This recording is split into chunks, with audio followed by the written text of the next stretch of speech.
During the American Revolution, those who opposed independence and wished to remain subjects of the British Crown were known as Loyalists. While they were not a single unified organization in the modern sense, they represented a significant portion of the colonial population.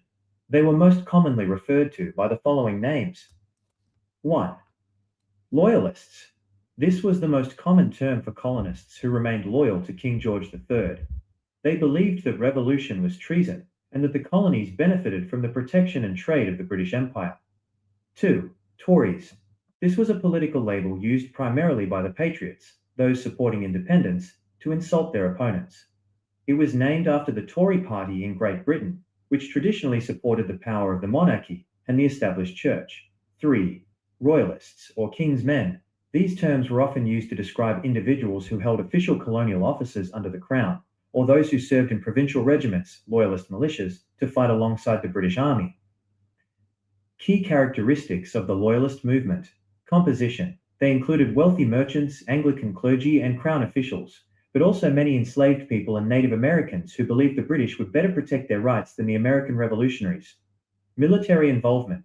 Approximately 19,000 to 25,000 Loyalists fought in organized provincial units for the British, such as the King's American Regiment and the Butler's Rangers. Outcome. After the British defeat in 1783, roughly 60,000 to 80,000 Loyalists fled the United States, with many settling in Canada, specifically Nova Scotia and Ontario, where they were known as United Empire Loyalists. During the American Revolution, those who opposed independence and wished to remain subjects of the British Crown were known as Loyalists. While they were not a single unified organization in the modern sense, they represented a significant portion of the colonial population. They were most commonly referred to by the following names. 1. Loyalists. This was the most common term for colonists who remained loyal to King George III. They believed that revolution was treason and that the colonies benefited from the protection and trade of the British Empire. 2. Tories. This was a political label used primarily by the Patriots, those supporting independence, to insult their opponents. It was named after the Tory party in Great Britain, which traditionally supported the power of the monarchy and the established church. 3. Royalists, or King's Men. These terms were often used to describe individuals who held official colonial offices under the Crown, or those who served in provincial regiments, loyalist militias, to fight alongside the British Army. Key characteristics of the Loyalist movement. Composition. They included wealthy merchants, Anglican clergy, and Crown officials, but also many enslaved people and Native Americans who believed the British would better protect their rights than the American revolutionaries. Military involvement. Approximately 19,000 to 25,000 Loyalists fought in organized provincial units for the British, such as the King's American Regiment and the Butler's Rangers. Outcome. After the British defeat in 1783, roughly 60,000 to 80,000 Loyalists fled the United States, with many settling in Canada, specifically Nova Scotia and Ontario, where they were known as United Empire Loyalists.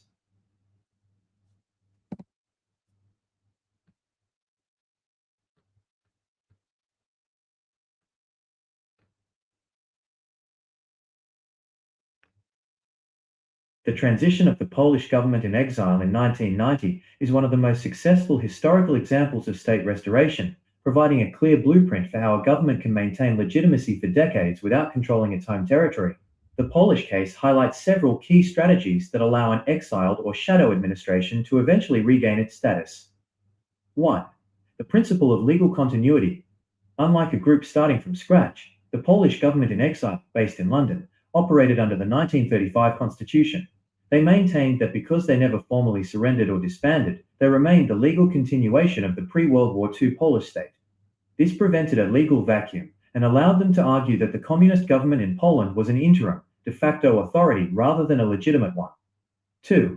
Symbolic legitimacy and a transfer of regalia. The climax of this model occurred on December 22, 1990. The last president in exile, Ryszard Kaczorowski, traveled to Warsaw and handed over the presidential insignia, the seal, the flag, and the original 1935 constitution to the newly elected Lech Walesa. Why it matters.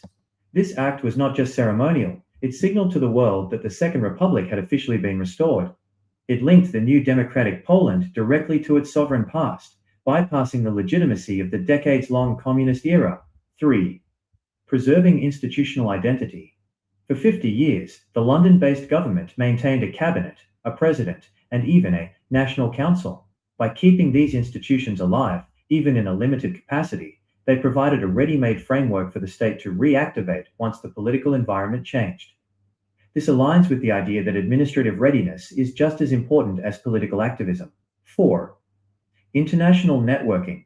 While the Polish government in exile lost official recognition from major powers like the UK and USA in 1945, they spent decades acting as a diplomatic lobby.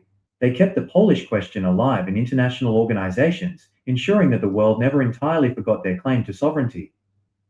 Comparison to the Montevideo criteria. The Polish example challenges the traditional 1933 Montevideo Convention view that a state must have effective control over territory to exist. Instead, it suggests a model of dormant sovereignty, where territory is occupied but still claimed. Population remains loyal to the idea of the state. Government exists in a preserved state elsewhere. This model shows that if a government in exile can maintain its constitutional thread and peaceful administrative structure, it remains ready to merge with a domestic movement, like the Solidarity movement in Poland, the moment the occupying or opposing force weakens. I would love to dive into the Declaration of Independence. It is a fascinating, often overlooked piece of history that mirrors the American Declaration of Independence but from a completely opposite perspective. In November 1776, after the British had successfully occupied New York City, over 500 people gathered to sign this document. It serves as a perfect historical counter-narrative to the events in Philadelphia. The content of the Declaration of Independence. While Thomas Jefferson's declaration focused on unalienable rights and the tyranny of King George III, the Loyalist document focused on the unnatural rebellion. They argued that the push for independence was an unnatural and illegal rebellion against a mild and indulgent government.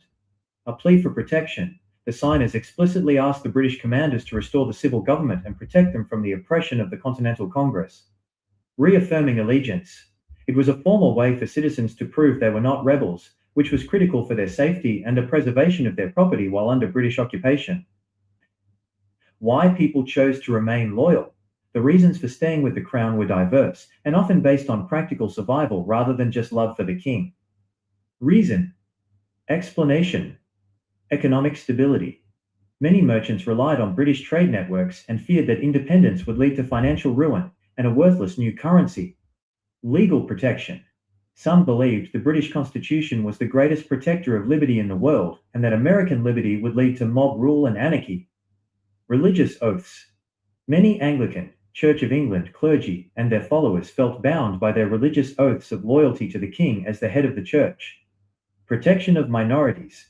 Groups like the Mohawk, Iroquois Confederacy, and enslaved African Americans often sided with the British, believing the crown was more likely to limit colonial expansion and offer freedom than the American revolutionaries.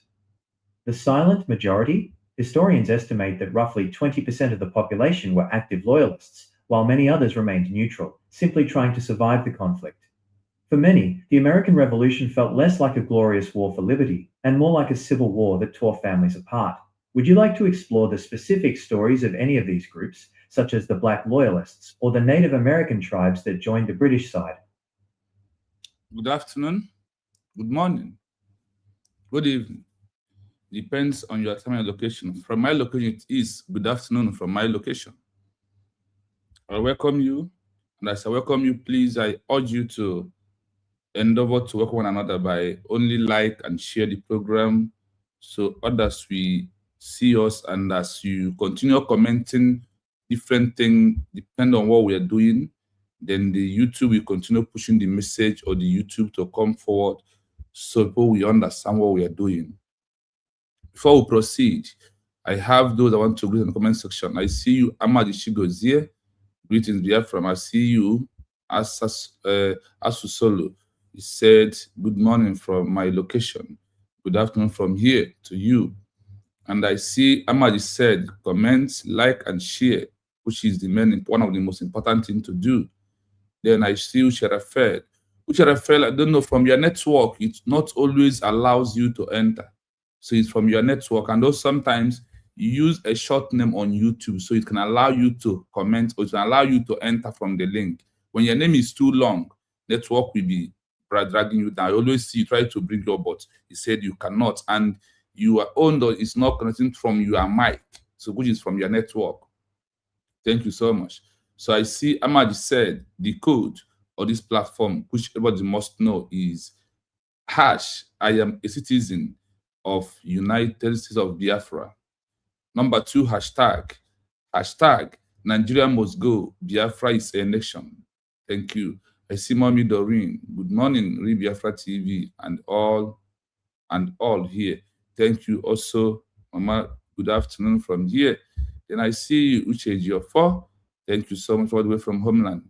Thank you. Good morning. Good morning to you, my brother. Musa Afube. I see you're waving your hand. I also wave my hand to you too. This is those that are here in the first place of this program, on this earlier minute of the program, 10 minutes of the program. I want to thank you. I want to greet you. And I want to urge you to please continue liking and sharing the message is what we needed at this stage, please. Now, going to the prayer, these are my preambles. Why did I choose those things as my preamble? It's to reminding you about Poland and their exile government that stayed for maximum 50 years in exile in London. I want to also remind you in the first one of America, of those who never believed that America should be a country, that out of the 80,000 that never believed, that 500 gathered together to sign a signature and send to the UN, to the world powers, that they don't want America to be a free nation, that they prefer to remain under the great king, or they want to remain under the British Empire ruling. Do you know that the most painful part of it is that Africans, black Africans that are under slave in America, also agreed to sign to remain under Great Britain. Somebody, an African people that are under slavery, under the colonial masters, they also joined to sign that they don't want America to be a country, that they prefer to remain under the Great Britain. Could you imagine that? So use it to compare what we are doing today. And those, if somebody who are under slave refuse that a country where he's under slave, that people are planning to exit to have a free life, you that is in a slave said, no, I want to remain the way I am. They use it to compare Ukenguru. Use to compare all these people that are making noise today in social media that never want Biafra as a country. That Biafra will not come. That is not possible. If it is possible that America becomes a country, it is also possible that we, Biafran people, we are already a country. If it is possible that that Poland as a government win after some group, after 3 groups emerge from Poland, have given a history of Poland, that 3 groups fight that they don't want Poland to be a country. There was against the declaration. They want to remain under the Soviet Union. They want to remain under the Soviet Union. And the right, no. They formed their groups that was interrupting and delaying the original exile government that issued a peaceful declaration of Poland in 1939. After they issued in 1939, in 1947-1948, they get recognition. They never traveled. They never returned back home because of these groups on ground trying to bring conflict. They dodged them. They allowed them to be with the Soviet Union for 50 years until 1990. That is, they come back home. As they're coming back home, they conduct election in that 1 year and do the proper handover. Like what OBS said, that the government, the Biafra government, after our peaceful declaration, those that are going to be ruling us, those that are going to be managing the affairs of the Biafran people until we achieve a free recognition, until Nigeria is from our land, they are going to remain in their position until we arrive in Biafra land. As we enter the Biafra land, that they all will hand surrender down, and a new election will be conducted in Biafra land for people to move on, to choose their president, their rulers, and those who will govern them. That was the word from Simon Ebanjoko. It's not from these that are far back.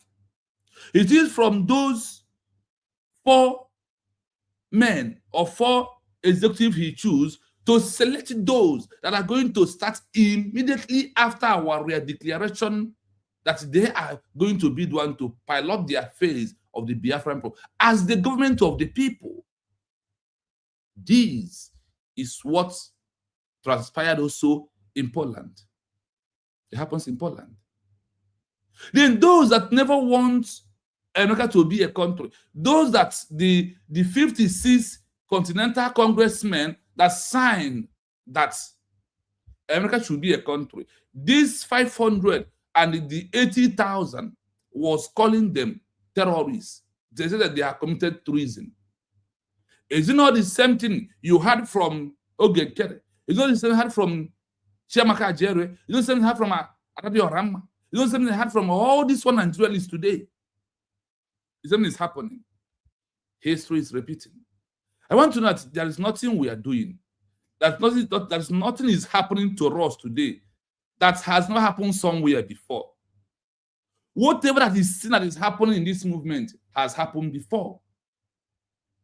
Whatever that's happened today, that is happening today, it happens many places. Is it after a peaceful declaration, a group starts to emerge?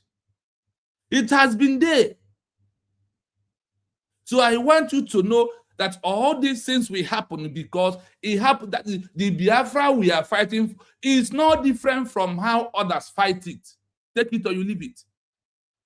Because they have checked right round, going deep details to find one thing or the other things out, find out that everything that is happening to us today has happened before. The only difference is that the black mentality in us is only what is different from the others that happen to others. Is this the way that others achieve it by government in exile? That is where we are. Are we the first people? Simon Epanjoko, is he the first to form government in exile? The answer is no. Before Simon formed the government in exile, over 74 has been there before us.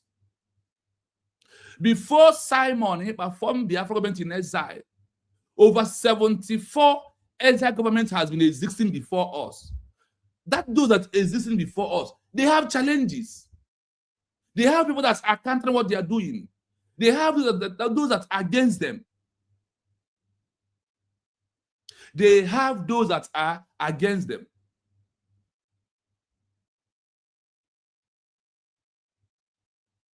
These and what we are passing through has been there happening.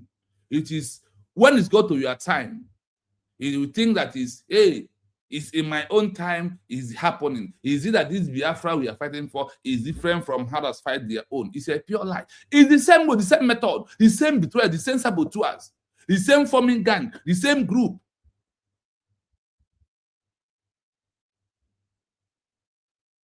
If Poland can have 3 groups, if Angola, and we are coming today on the history of Angola, of what Ogenkere is doing on a day of what was their plan to our peaceful declaration. So what was their full plan to our peaceful declaration? It happens even in Spain. Even in the Free France in 1940, it happened.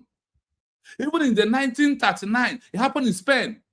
You see what Ugo 247 is doing today? Ugo 247 is repeating the history of the people of Spain that never want Spain to be free, that after the peaceful or the declaration of America, Spain, that group merged from Spain, where Ugo 247 was today. The action of Ugo 247 to the action against USB they are declared is the same thing that these people acted in those times. It's the same thing. There is nothing difference between what Ugo 247 is acting today and what those people act in their own time. There is no difference at all. So when you see all these things, you don't have to panic at all. Yesterday, I told you, or I played out to you, why Ogenkere called police. Those who went to Finland that are on the comment section, did you not see police that came to the hall in the area of that's hall we're using for the convention? Did the police arrive there in Finland? Who bring the police? Who was commanding the police to come inside? What was the plan B? I told you yesterday that the plan B phase is the plan A was that they will vote that nobody should declare Biafra, that they all go back. That was the plan A. The plan B was, okay, if they try, we will bring police on second, we will cause a violence here, then we'll start fighting, police of Finland will come, chase us away, everything will destroy. That was the plan B. The plan C was after, if they refuse, if the declaration letter happened, Finland did not arrest Ngozi Arabeze, stop the declaration. It's not that when they arrest our DPM in Finland, that Ogenkere will climb the pulpit to declare it because he cannot handle it. And nobody among them there can handle it. It's just to stop it was the intention of plan B. Also, if the plan A failed, when they voted, they had one who introduced the issue of vote. When those who want Biafra to be redeclared outlined those that never wanted to be redeclared in Finland, their plan A failed. They now stick to plan D. That is why meeting was going on and going on and going on in Finland.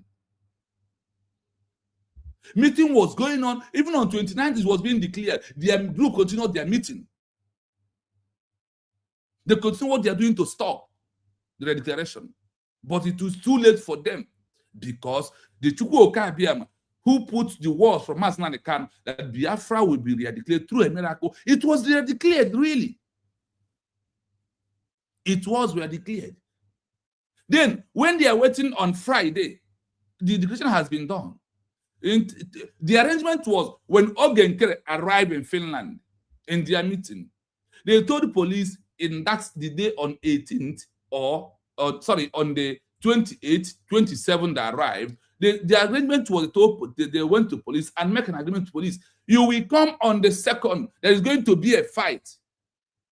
And what did this fight mean? If there was a physical conflict fight that particular day, believe you me, the world will not put us where they put the peaceful redeclaration government in exile inside that 75, inside that 74 that we made 75. And from that place we made 75 today, we are number 4 in the world.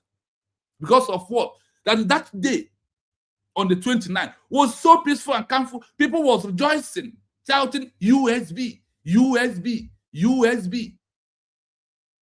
And they said, we made it. And our DPM said, we mesmerized them. Our DPM and that sword did not only stand for Nigeria, it's for Ogenkere and his men in Finland Convention. Our DPM and those who voted to redeclare it on 29 mesmerized Ogenkere, and the plan A failed. He now stick to plan. And the plan B was not achieved because the plan B was after the declaration, there was hoping with the agreement with the police that it's going to be. And Ogenkere never believed that on that 29th morning that our DPM was coming to just issue a straight declaration and read all the documents about declaration. He never believed it. That is why if you show the video of them in the front seat of their pictures, you will see how angry they are. When people were shouting USB, Ogenkere was sitting down, Sheikh was sitting down, Imam Adabu was sitting, all of them, Rubin Nadi was sitting down. Petty, those who went there, you can see their videos, they all sat down because of what? They never believed that religion should be held. They are not happy because of their plan with the Nigerian government not to remember that the plan was never allow this declaration to hold in Finland at all. It doesn't matter the date. The problem is not 29. The problem is not 2nd. The problem was that never allow it to happen was the arrangement with Ogenkere and Nigerian government and Finland government. The police. What happened? Chukwu Okabiama shock all of them, close their eyes, close their mouth. It happens on 29th of November. When you see them say it's supposed to declare on 2nd, the 2nd that he was trying to present, the 2nd was not the problem was the agreement with him and Nigerian government not to re-declare it. Don't allow it to issue this declaration. Because if you think that Nigeria don't know all these laws, that government-in-exile. They know it very well. That is why they will take Obatobie out. So thinking that without knowing that Obatobie had already given instruction, and Obatobie said that it depends on you people that are here, either to declare or not to. And if our DPM and those that voted to be declared on 29 did not do it, Biafra will never be declared. We still remain on the street of protest like IPOB organization. Remember, that it's only our peaceful declaration is what take us out from the streets to become a country in waiting. Then they want to bring violence. Come in. Their violence could not hold. When the police came on Friday, I would like today somebody who went to Finland to call inside this program to tell us if police arrived, if police even came inside that convention that day on 2nd. That is when you will know the plan. So when you hear what DPM said, we mesmerize the enemies. Remember that Obatobie said that Nigeria will send delegates that will come into Finland, try to stop the declaration. Who is that delegate? It's Ogenkere and Chiamaka Ajere. All of them that was against the declaration was what? They was the Nigeria people that Nigeria sent to come and stop it. If you are following this page to understand issue of peaceful declaration of federal government, then you will understand exactly what I'm saying. So those that never believe that America should be a country, over 80,000 flee away when America finally send out British and all their military and all the artilleries, everything out of their land, out of this America that you are today. Now, when they leave, the internal war, they call it internal Cold War in America, is why this 80,000 flee away from America. 80,000 of citizens of America flew away. They all died in exile. They traveled to Canada, Soviet Union. They flew and disappeared. Do you also know that a father and only a son of a man when his father was among those that thought America should be a country, this man denounced his son denounced his father. When this man died, his son never come back to bury his father because of what? The man forbid him to come back to America as his own son. So we know how important freedom is. People that understand. That's what about Mazen Kanu. Leave his family. Look at Obatobie today.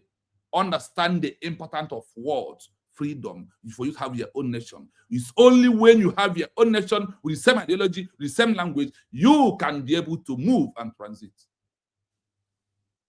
and be happy and protect your people.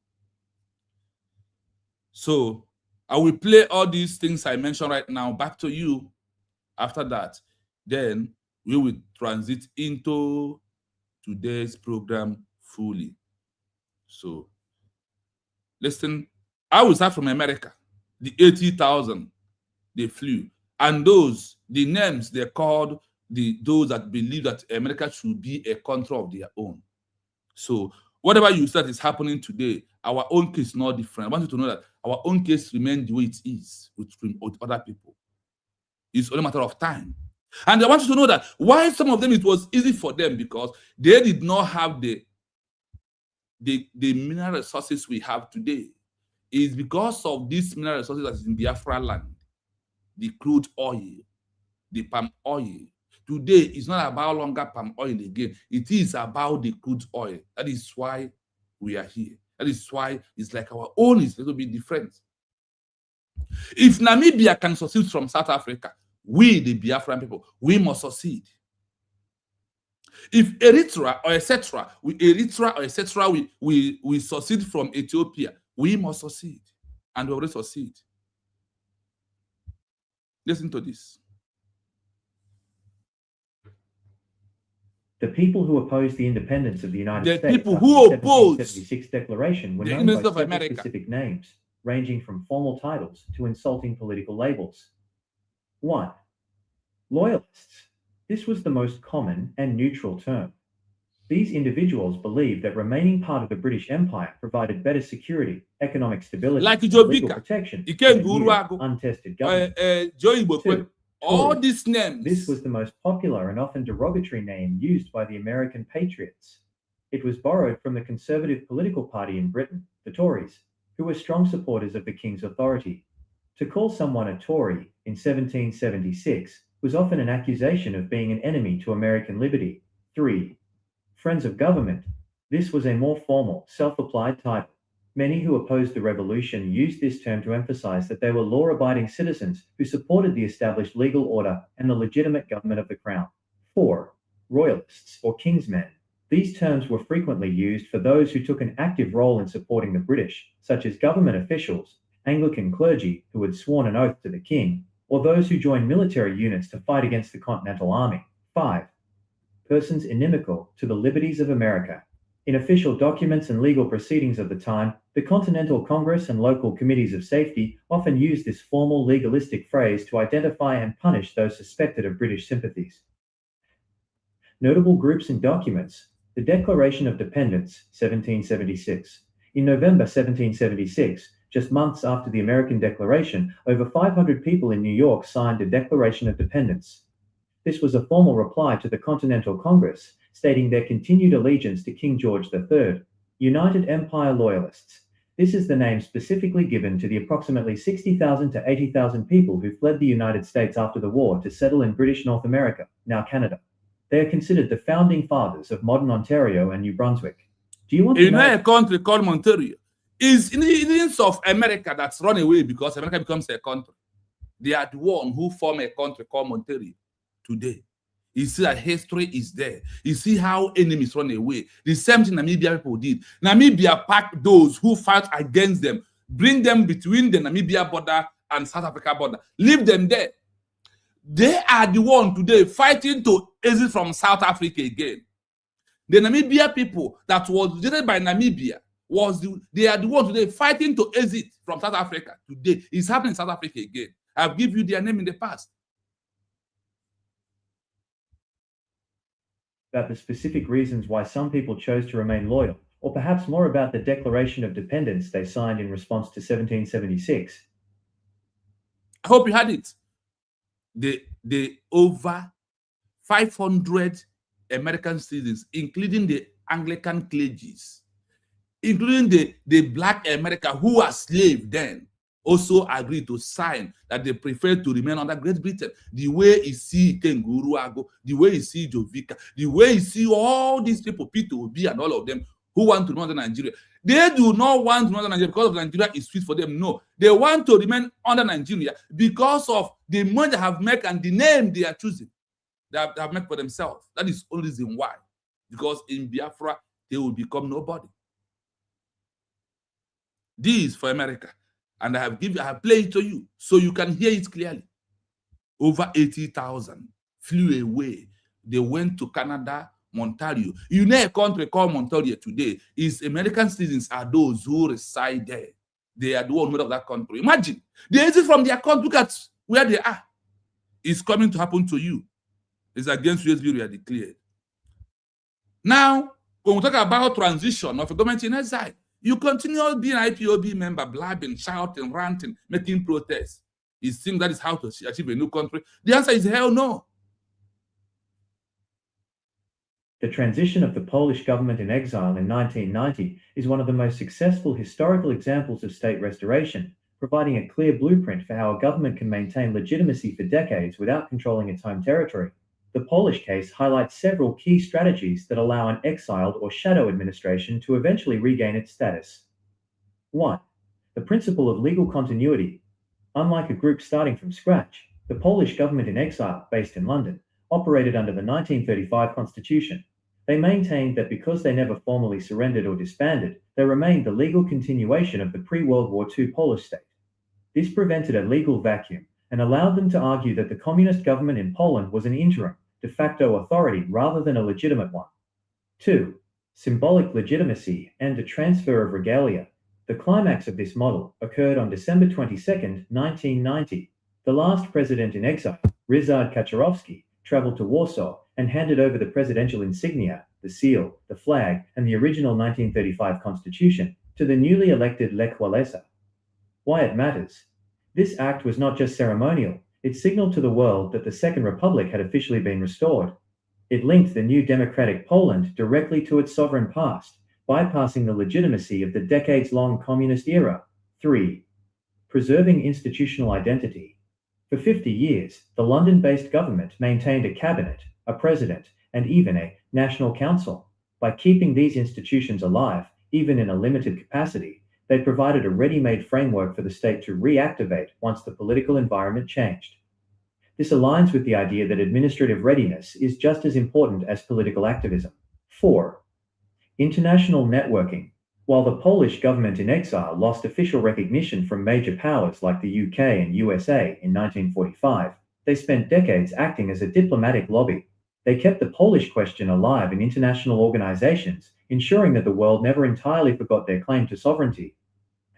Comparison to the Montevideo criteria. The Polish example challenges the traditional 1933 Montevideo Convention view that a state must have effective control over territory to exist. Instead, it suggests a model of dormant sovereignty, where territory is occupied but still claimed. Population remains loyal to the idea of the state. Government exists in a preserved state elsewhere. This model shows that if a government exists to maintain its constitutional thread and peaceful administrative structure, it remains ready to merge with a domestic movement, like the Solidarity movement in Poland, the moment the occupying or opposing force weakens. I hope you are following.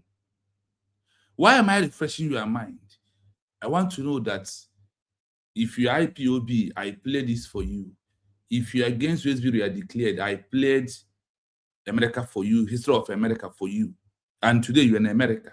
You are enjoying where people have suffered, where blood has gone down in the history lane, and you are there enjoying. And when you talk about Bafra, you refuse. Listen to the name calling. It does not start today. Listen. I would love to dive into the Declaration of Independence. It is a fascinating, often overlooked piece of history that mirrors the American Declaration of Independence but from a completely opposite perspective. In November 1776, after the British had successfully occupied New York City, over 500 people gathered to sign this document. It serves as a perfect historical counter-narrative to the events in Philadelphia. The content of the Declaration of Independence. While Thomas Jefferson's declaration focused on unalienable rights, and this is the name of the man who declared American independence. This is his name. Wow. Oh, Miss Stella, thank you so much for that. That's a wonderful fact. That's the biggest super chat of the month. Thank you so much. May Elohim bless you and protect you and guide you. And thank you so much. Thank you. Tyranny of King George III. The Loyalist document focused on the unnatural rebellion. They argued that the push for independence was an unnatural and illegal rebellion against a mild and indulgent government. A plea for protection. The signers explicitly asked the British commanders to restore the civil government and protect them from the oppression of the Continental Congress. Reaffirming allegiance. It was a formal way for citizens to prove they were not rebels, which was critical for their safety and the preservation of their property while under British occupation. Why people chose to remain loyal. The reasons for staying with the crown were diverse and often based on practical survival rather than just love for the king. Reason. Explanation. Economic stability. Many merchants relied on British trade networks and feared that independence would lead to financial ruin and a worthless new currency. Legal protection. Some believed the British Constitution was the greatest protector of liberty in the world and that American liberty would lead to mob rule and anarchy. Religious oaths. Many Anglican, Church of England clergy and their followers felt bound by their religious oaths of loyalty to the king as the head of the church. Protection of minorities. Groups like the Mohawk, Iroquois Confederacy, and enslaved African Americans often sided with the British, believing the crown was more likely to limit colonial expansion and offer freedom than the American revolutionaries. The silent majority? Historians estimate that roughly 20% of the population were active loyalists, while many others remained neutral, simply trying to survive the conflict. For many, the American Revolution felt less like a glorious war for liberty, and more like a civil war that tore families apart. Would you like to explore the specific stories of any of these groups, such as the Black Loyalists or the Native American tribes that joined the British side? Are you such of the black slavery in Africans agreed to join British instead of America to become a country and they have their own freedom. Do you see, even someone who is under slavery master have a right to choose on a country where you are that are fighting to make a better life for everyone, and you said no to that. Because even in America, you said the black Africans wrong in a bad way, but just use that to understand what these people are doing today. You had them calling those that were declared it made the America who America was today, calling them that they committed treason, terrorists. All these names are there. It was not your stats. It has been there for so decades. It's happening.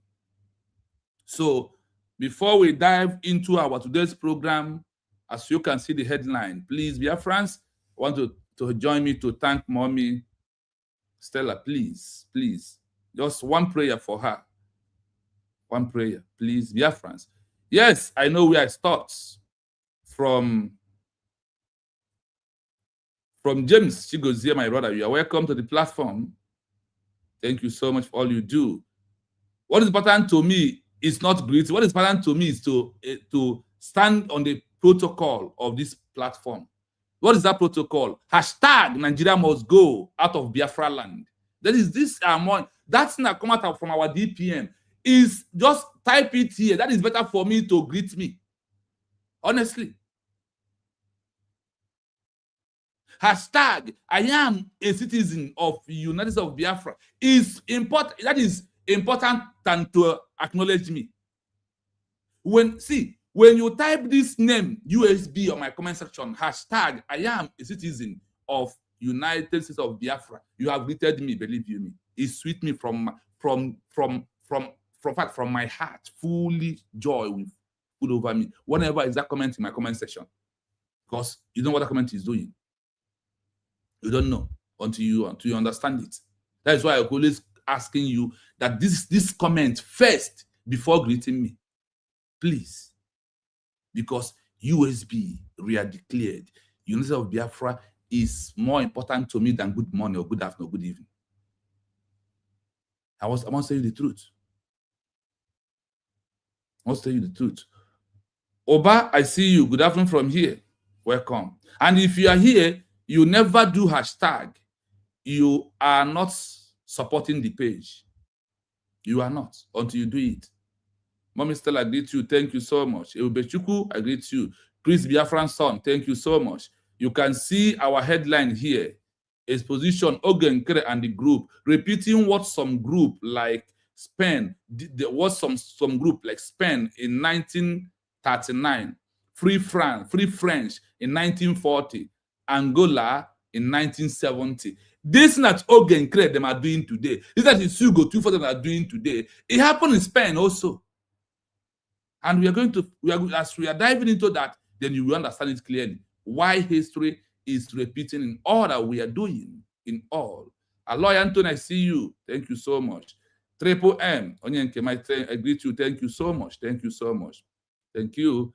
What is important to me, hashtag about USB declared. That is your nation is more important. Ekene, I greet you. Thank you so much. I greet you.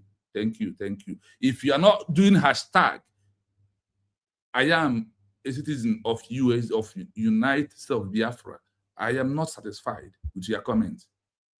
If you are not doing hashtag Nigeria must go because USB is a nation, I am not satisfied with your comment.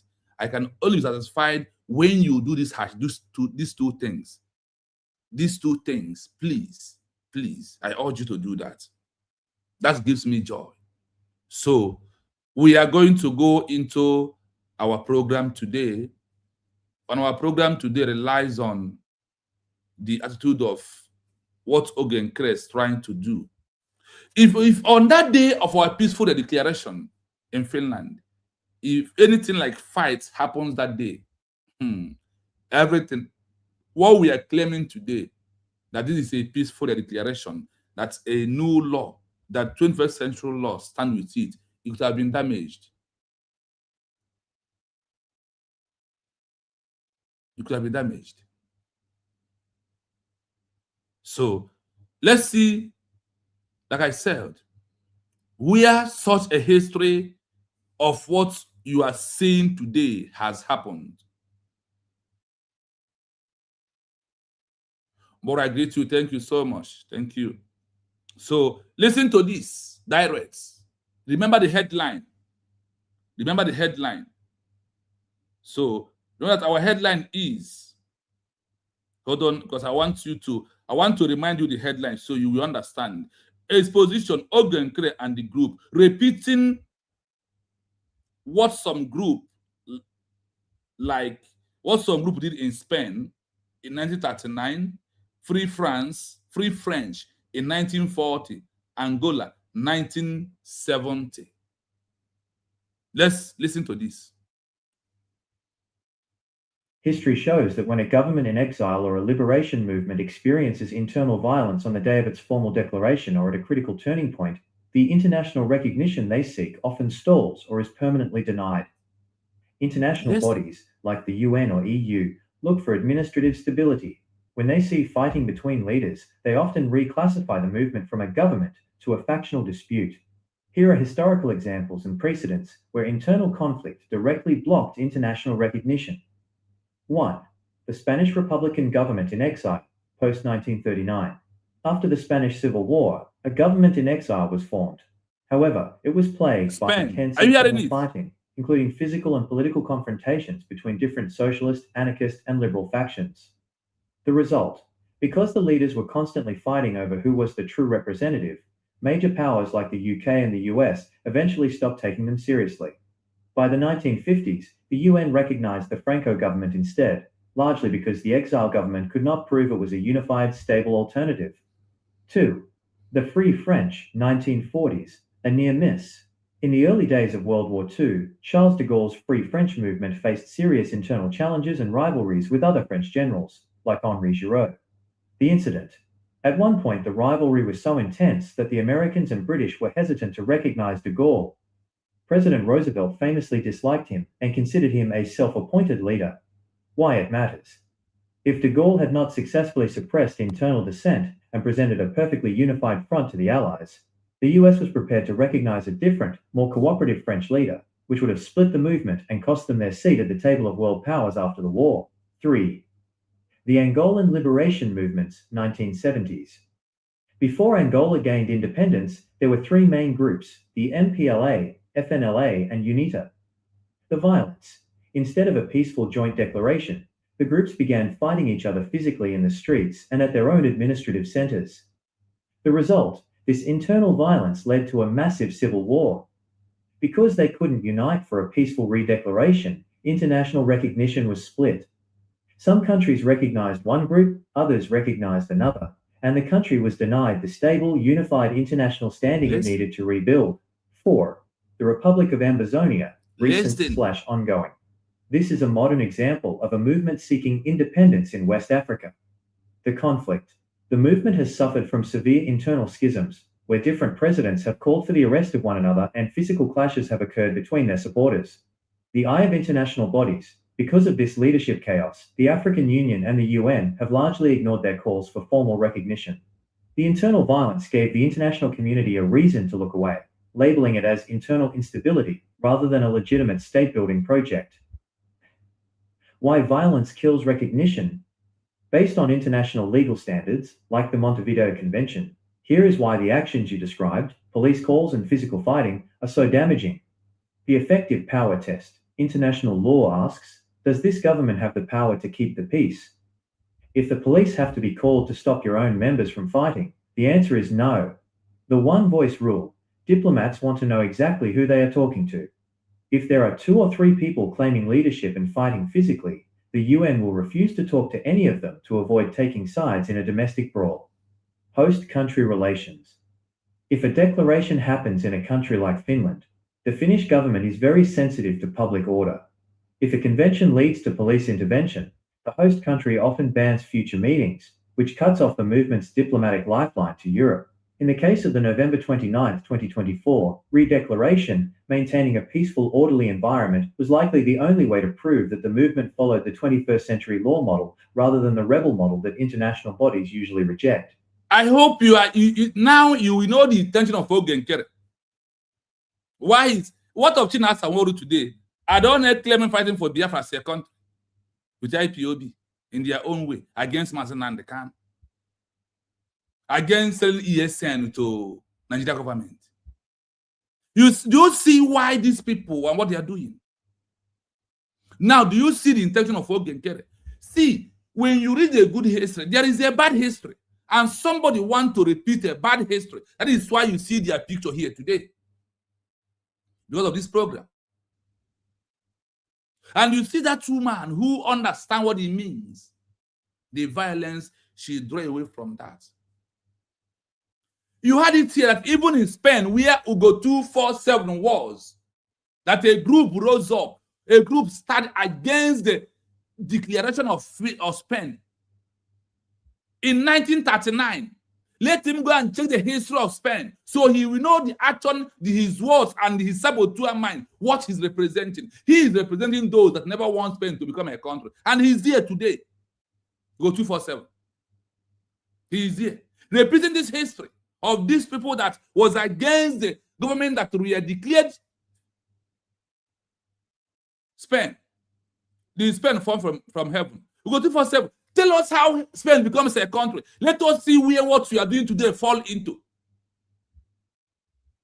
You will be in a country, repeating a bad history of that country, and you claim you are talking. I don't know. West, I don't know, was in America. They rejected the America. The Senate, America should not be a country. Where I don't know was today in America living. They are those people that they flee away from the real them, those that among these 80,000, the majority that flew away. Only that is it. Where I don't forget where she's living, but I know in the history that these people was among largest number that denied that America should never be a country. You see how the history is repeating. I don't know. Adadi Arama is also today repeating the history of those who betrayed France when they are planning to exit from this same Great Britain. History is repeating everywhere. It depends on the side of the history that you want it to repeat on your side. It depends on the history that you want to repeat on your own side. And what history do you want? Do you want a history of those that never once Spain to be a country of their own? I was against the government in exile of Spain. Do you know that Spain formed government in exile that issued the declaration of Spain as a country, like America did? Also, France, there was a time all these countries was in exile. They have a government. They have what? A government that formed in exile that issue that word, peaceful declaration or real declaration must be involved before you become it and before you become a country. And what will be watching at you, how you are acting, what your action is all about, and what you are doing. It's not about how you see it. You had it here. The three groups that emerged from Spain, their only intention was to destroy that government that declares Spain as a country. They call them all kinds of names to stop Spain from being a country, to still remain under the colonial power. This is what happened.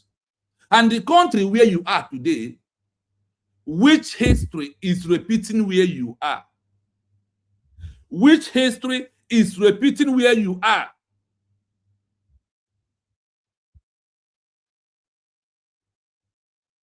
You see why our DPM remain peaceful, refuse to sue any Biafra in court. Or many of us was angry. It's not a high time our DPM give order to arrest many of them, issue and serve the paper to come to court. No.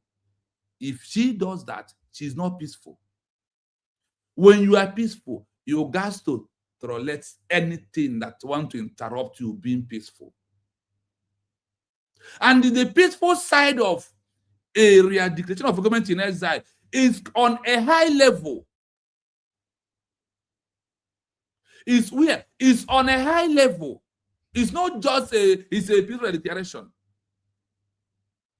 Now, I'm going to play this history of what happened in French France, Spain, Angola. Now, look at it. Ambazonia have entered in the history. The chaos in Ambazonia. This one will come up, call for this one arrest. This one will come up, call for this one arrest. That is why our DPM distance herself from calling from anybody's arrest to proving I am not dragging anybody with anybody. We are the power that issue a peaceful declaration. We remain peaceful at all costs.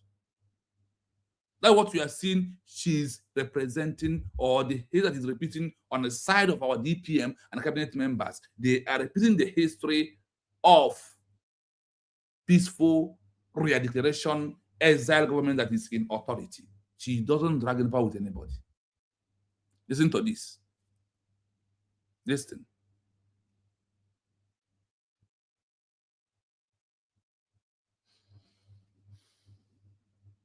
History shows that when a government in exile or a liberation movement experiences internal violence on the day of its formal declaration or at a critical turning point, the international recognition they seek often stalls or is permanently denied. International bodies, like the UN or EU, look for administrative stability. When they see fighting between leaders, they often reclassify the movement from a government to a factional dispute.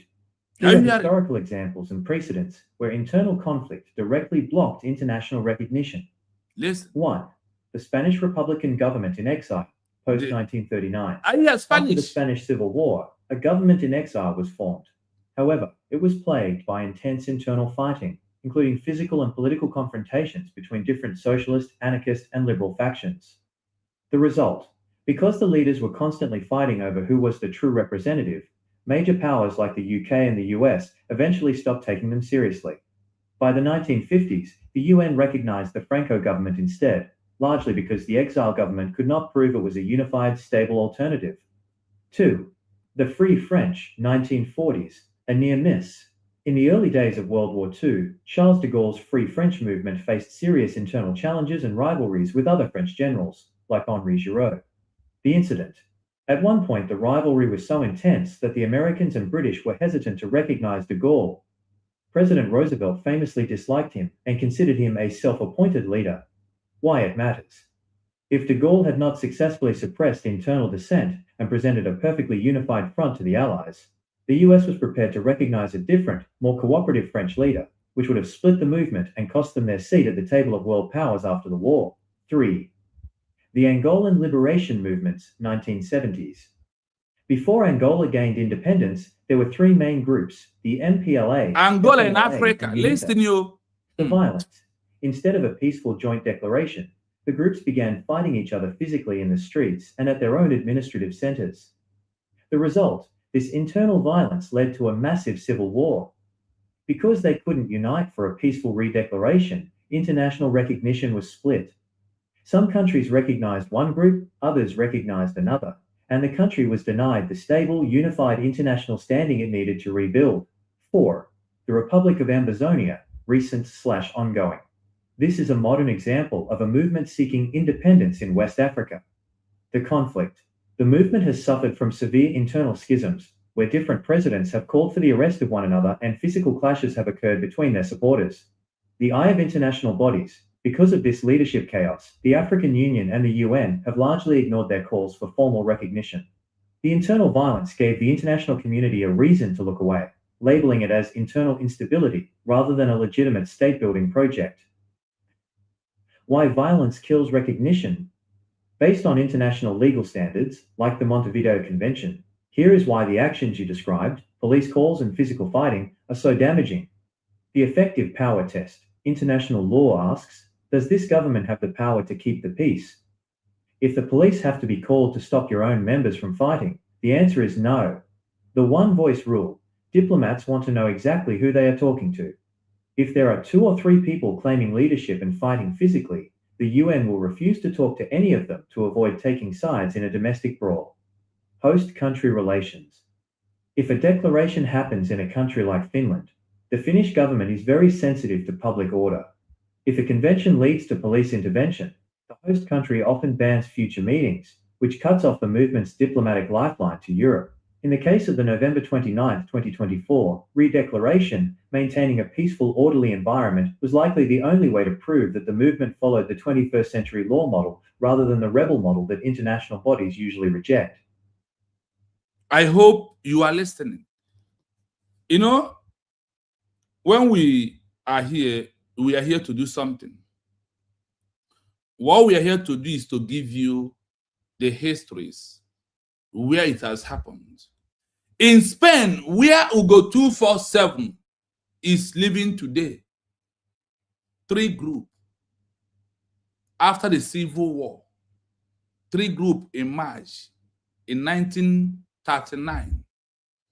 This 3 groups was against the government in exile that were declared Spain as a country. That is Spanish.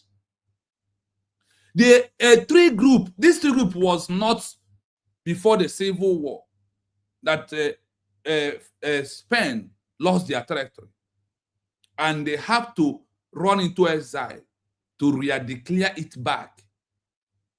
When Spain re-declared it with government in exile, people was against the government to the extent that 3 groups emerged from Spain fighting against the government that issued the re-declaration of Spain as a country.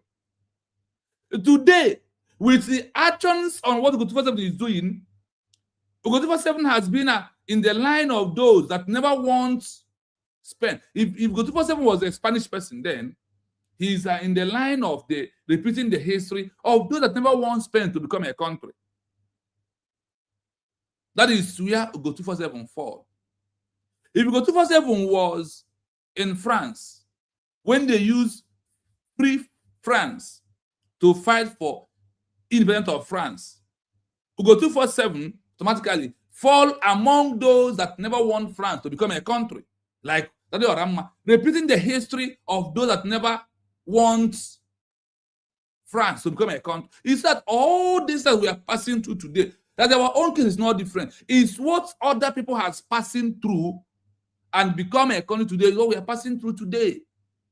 But there is one thing that I want to have in your mind. What is that one thing? That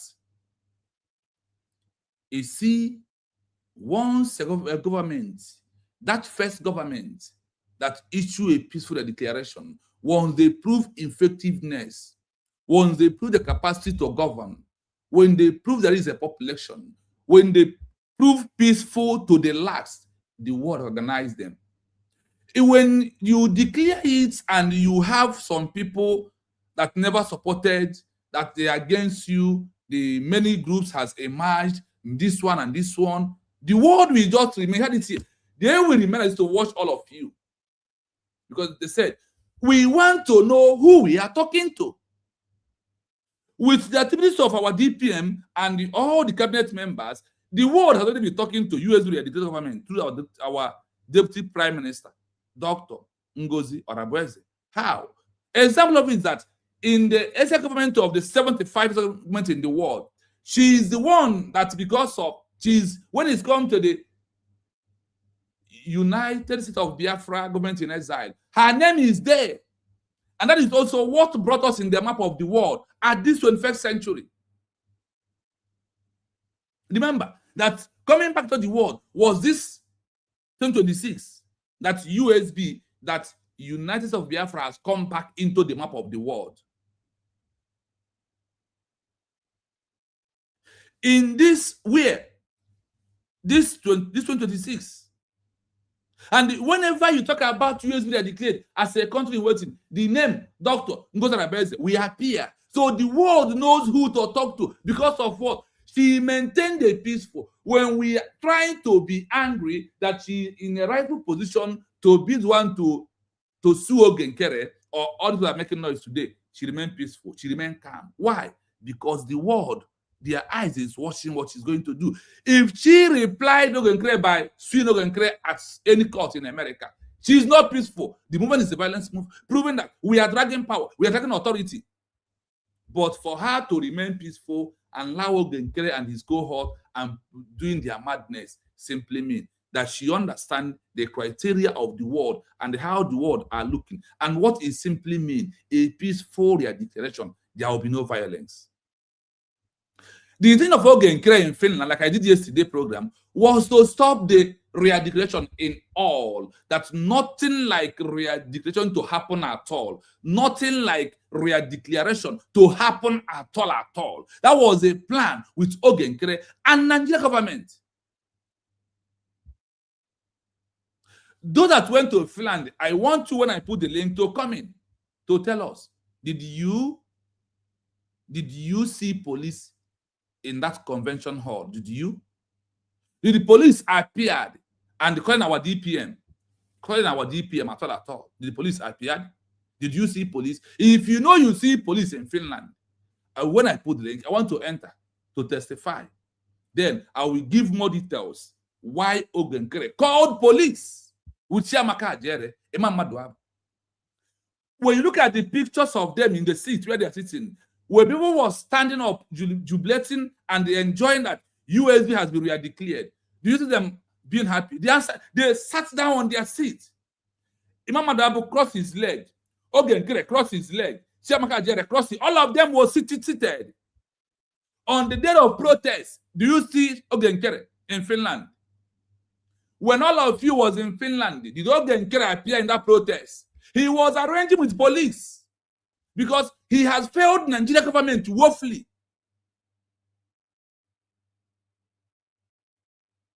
When police arrive and find our DPM to come, don't worry. Those who saw police will enter. Then you said police came to Finland. When our DPM was issuing currency, police was calling her. Police, that second, or December 2nd, police was calling our DPM, trying to distract, trying to remove her mind from what she's doing. She remained where she is. Because the plan was to cause violence. The plan was to fight that particular day. The issue is that there will be a fight from Chiamaka Ajere. Who will lead the fight? We're not going to ask him to move. He will be the one to lead the fight.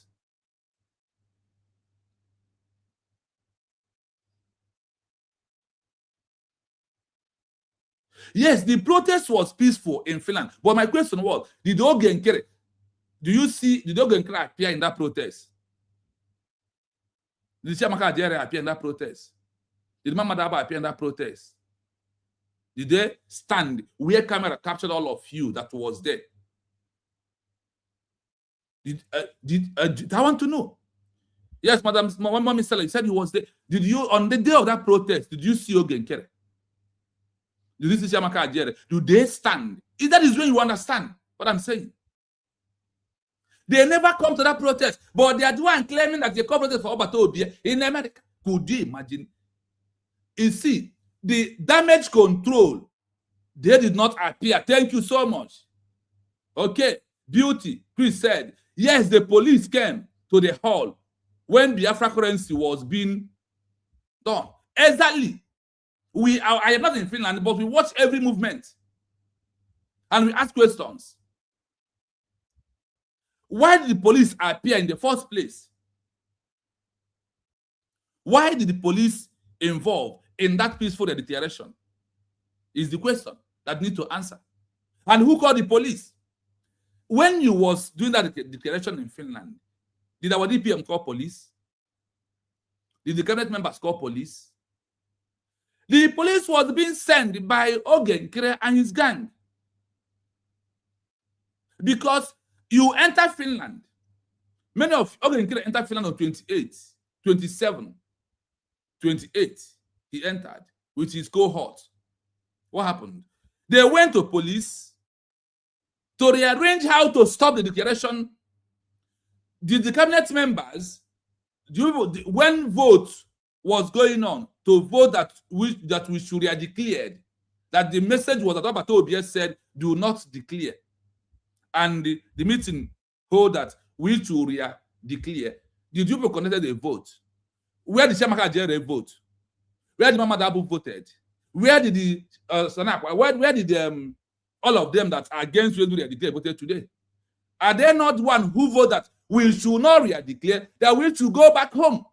Going back home was a plan A with the Nigerian government. The plan B was, if they said, okay, we are not going to go back home to different countries where we came from, then what will we do? That on second, there will be a fight. This plan B was to fight on that day to interrupt the peaceful declaration, so the world disappeared. They will not listen. They will not support us. And it's no longer a peaceful real declaration. That is why we have to understand it clearly. Please, as you join me, I want you to like and share.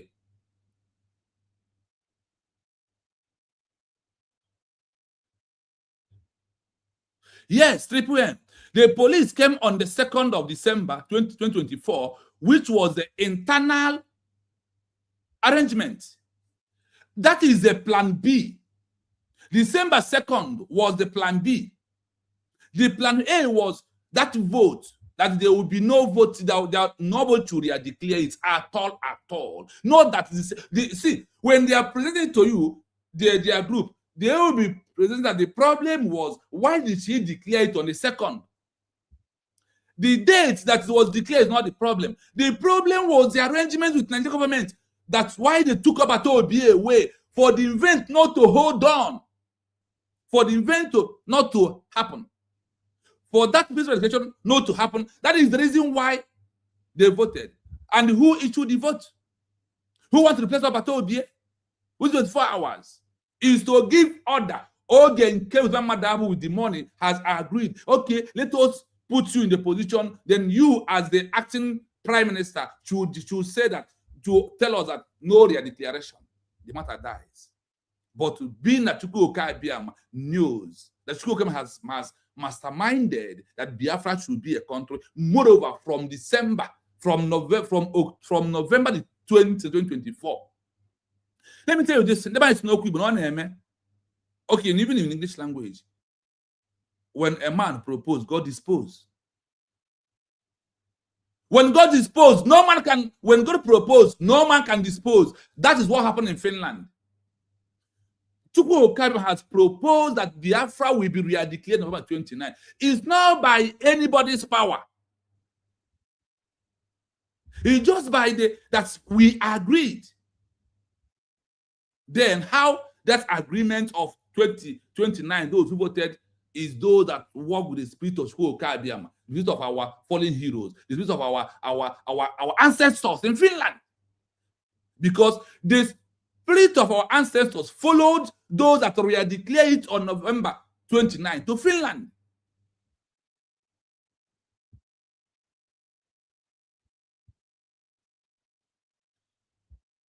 Please, as we are moving, please permit me to do one thing. I never share this program, honestly.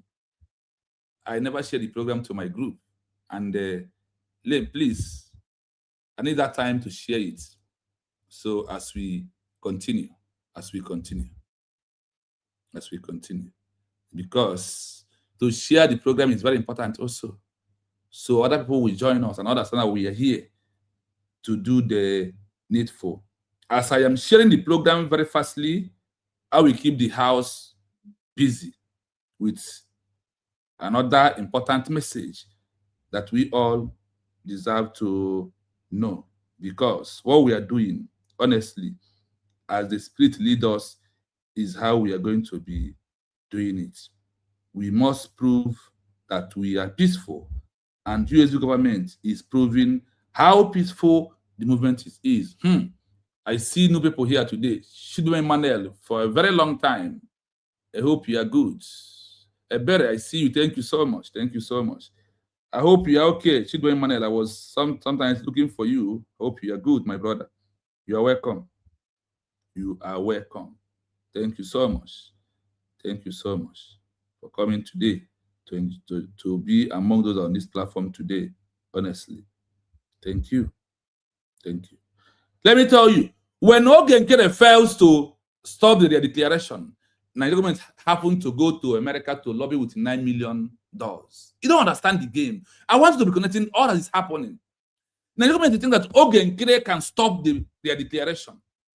This one that Nigeria sent to America was not just what's only on issue of not presenting the genocide that is going on. No, it's not about that. It is also about that they should never allow Biafra to become a country, that they should never organize us at all. So a lot is happening, and a lot continue to happen. But in all that is happening, I want you to start our own case, not quite different. Remember that we are coming to deep down to the main program today. After sharing, then we will focus on the main program of today. It is very, very imperative that you pay attention as we move. As we move. It is very, very important. So please, I want to keep the house burning with what we are doing. I want to keep the house burning. Moving on, as I'm about to share the program to different groups that needed the message. The distinction between a government in exile, GIE, that issues a formal redeclaration and a grassroots protest organization lies in their legal claims, administrative structure, and long-term political objectives. While both seek to influence political outcomes, they operate on different tiers of international law and social mobilization. 1. The government in exile, GIE. A GIE is a political group that claims to be a country's legitimate government, but cannot in a foreign country or remains unrecognized by the current occupying power. Legal claim of statehood, AGIE, typically asserts its legitimacy based on a historical or restored constitution.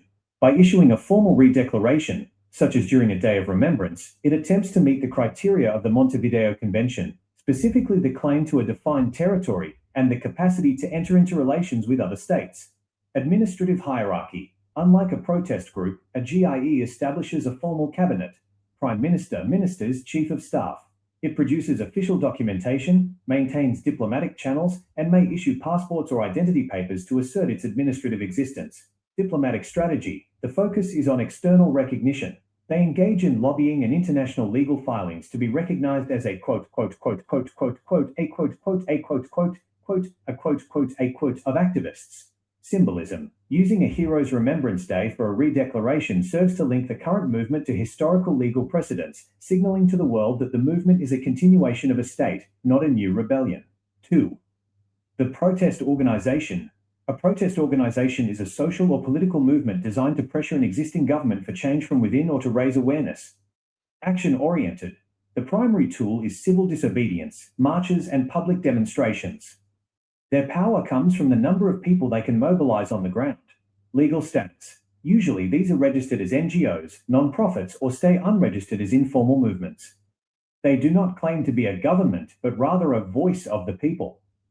Internal focus. Their goal is often to change specific policies, disrupt the status quo, or force the current ruling body to the negotiating table. Structure. They may have leaders or coordinators, but they lack a formal ministerial cabinet structure intended to replace or restore a state apparatus. Key comparisons at a glance. Feature. Government in exile, GIE. Protest organization. Primary goal. Recognition as a sovereign state. Policy change or awareness. Authority. Claims constitutional/legal mandate. Claims moral or popular mandate. Output. Declarations, decrees, treaties. Protests, petitions, marches. International strategy, diplomatic lobbying and FARA filings, global media attention and human rights appeals. Leadership. Ministers, heads of state. Activists, spokespeople. The role of remembrance. When a GIE uses a remembrance day for a peaceful redeclaration, it transforms a day of mourning into a legal act of statecraft. It uses the memory of the past to validate the legal restoration of the future. In contrast, for a protest organization, such a day is typically used for visibility and recruitment rather than a formal change in legal status. I hope you listen to that. Sorry, I have finished sharing. So thank you for being with me. Let us go back to the real program of the day. Thank you so much for that. And as you stay with me, thank you. I appreciate you.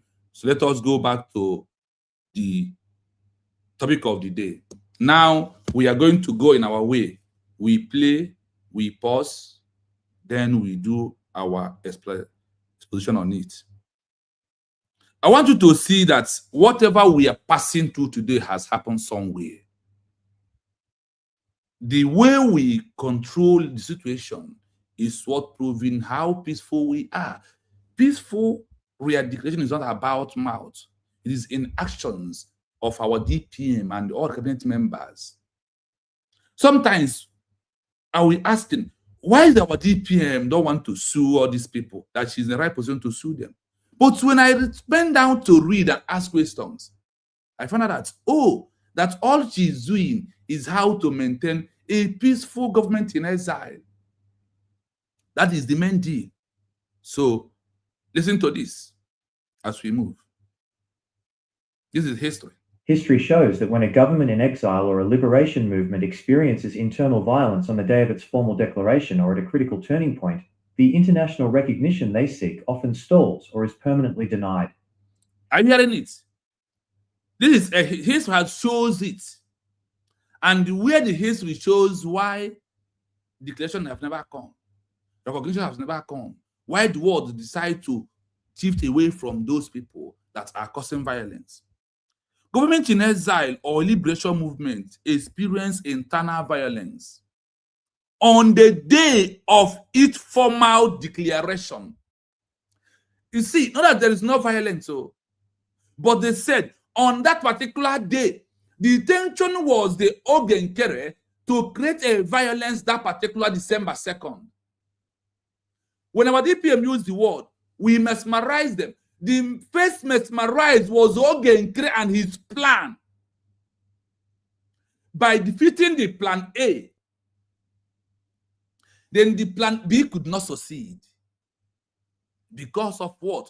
On that day, he was believing that as our DPM is about to convey on the Convention of the Declaration of Biafra as a country, that the declaration will happen on December. That was their intention.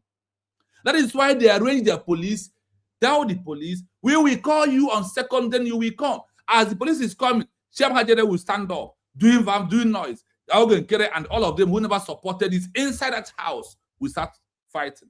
And Shem Hajere, for him to please Ogenkere with the money Ogenkere has given to him, what will happen? Shem Hajere will know that he breaks somebody's head in that hall. Shem Hajere will break somebody's head. Blood will come out. Because you know people, they will do something, do it extra. So once that blood comes out, it's no longer a peaceful movement. And the world will never. Then this day, I give you that the word we said, oh, is it why Nigeria is avoiding these people? Is it why Nigeria declared a terrorist organization? That action has been, in fact, we give Nigeria a way to propagate against us properly, and the evidence of it is that on a day that's supposed to be a peaceful day, that is the cabinet members and the people of Biafra is fighting in a hall, proving there is no one mind, proving there is no peace, proving there is no government, and that if there is, that the government is not peaceful. That is why Nigeria is dealing with us the way they are dealing to those who believe in one Nigeria. I want to see the intention of Ogenkere. You see, whatever has happened to us, that happened somewhere. We are not the first. And how did you see? They said that is the international recognition they are seeking often, that will be permanently what? Denied. Permanently denied if there was a fight inside that hall. Why did okay, you will say, someone will ask me, okay, if you said that, why when our DPM starts declaring, why Ogenkere did not start fighting? Because the police will not come that day. They already have an agreement on a day that the police will come. And that day, what happens? Before that, the deal has been done. Then the other way around, you will ask, now, people that are happy, even some of those who believe in them, who voted, that they don't want Biafra to be re-declared at all. They did not vote for the date or the day it will be declared. No, they voted that let us go back home. Let us just dance and rejoice and go back. That nobody should declare it. I want you to get deep down to what happened in Finland. I want you to get down deep what happened in Finland. Because the only way is to stop the peaceful declaration, not to hold. And remember that the Nigerian government took Obie away because of what? Because the ongoing Obie said that even Nigeria understand where he's going. I want to tell you one thing. There is no document that passes a peaceful re-education document with a signature, with signatory of the indigenous. Now, let's continue. International bodies, like the UN or EU, look for administrative stability. When they see fighting between Please hit leaders, the like they button often as to join us. reclassify the Please movement like from a and government share to a and factional comment. dispute. Here are historical examples. Are you hearing it? International body like the UN or EU look for administrative stability. If there is a fight in Finland at all, there is no administrative stability of Biafra government in exile. This was the intention of Ogenkere and his men to stop it. Now let us continue. When they see the fight between leaders, are you hearing it? They often radicalize the movement from a government to the functional dispute, that the dispute is too much, that they don't recognize anybody. And what happened? As we proceed, then you understand it clearly.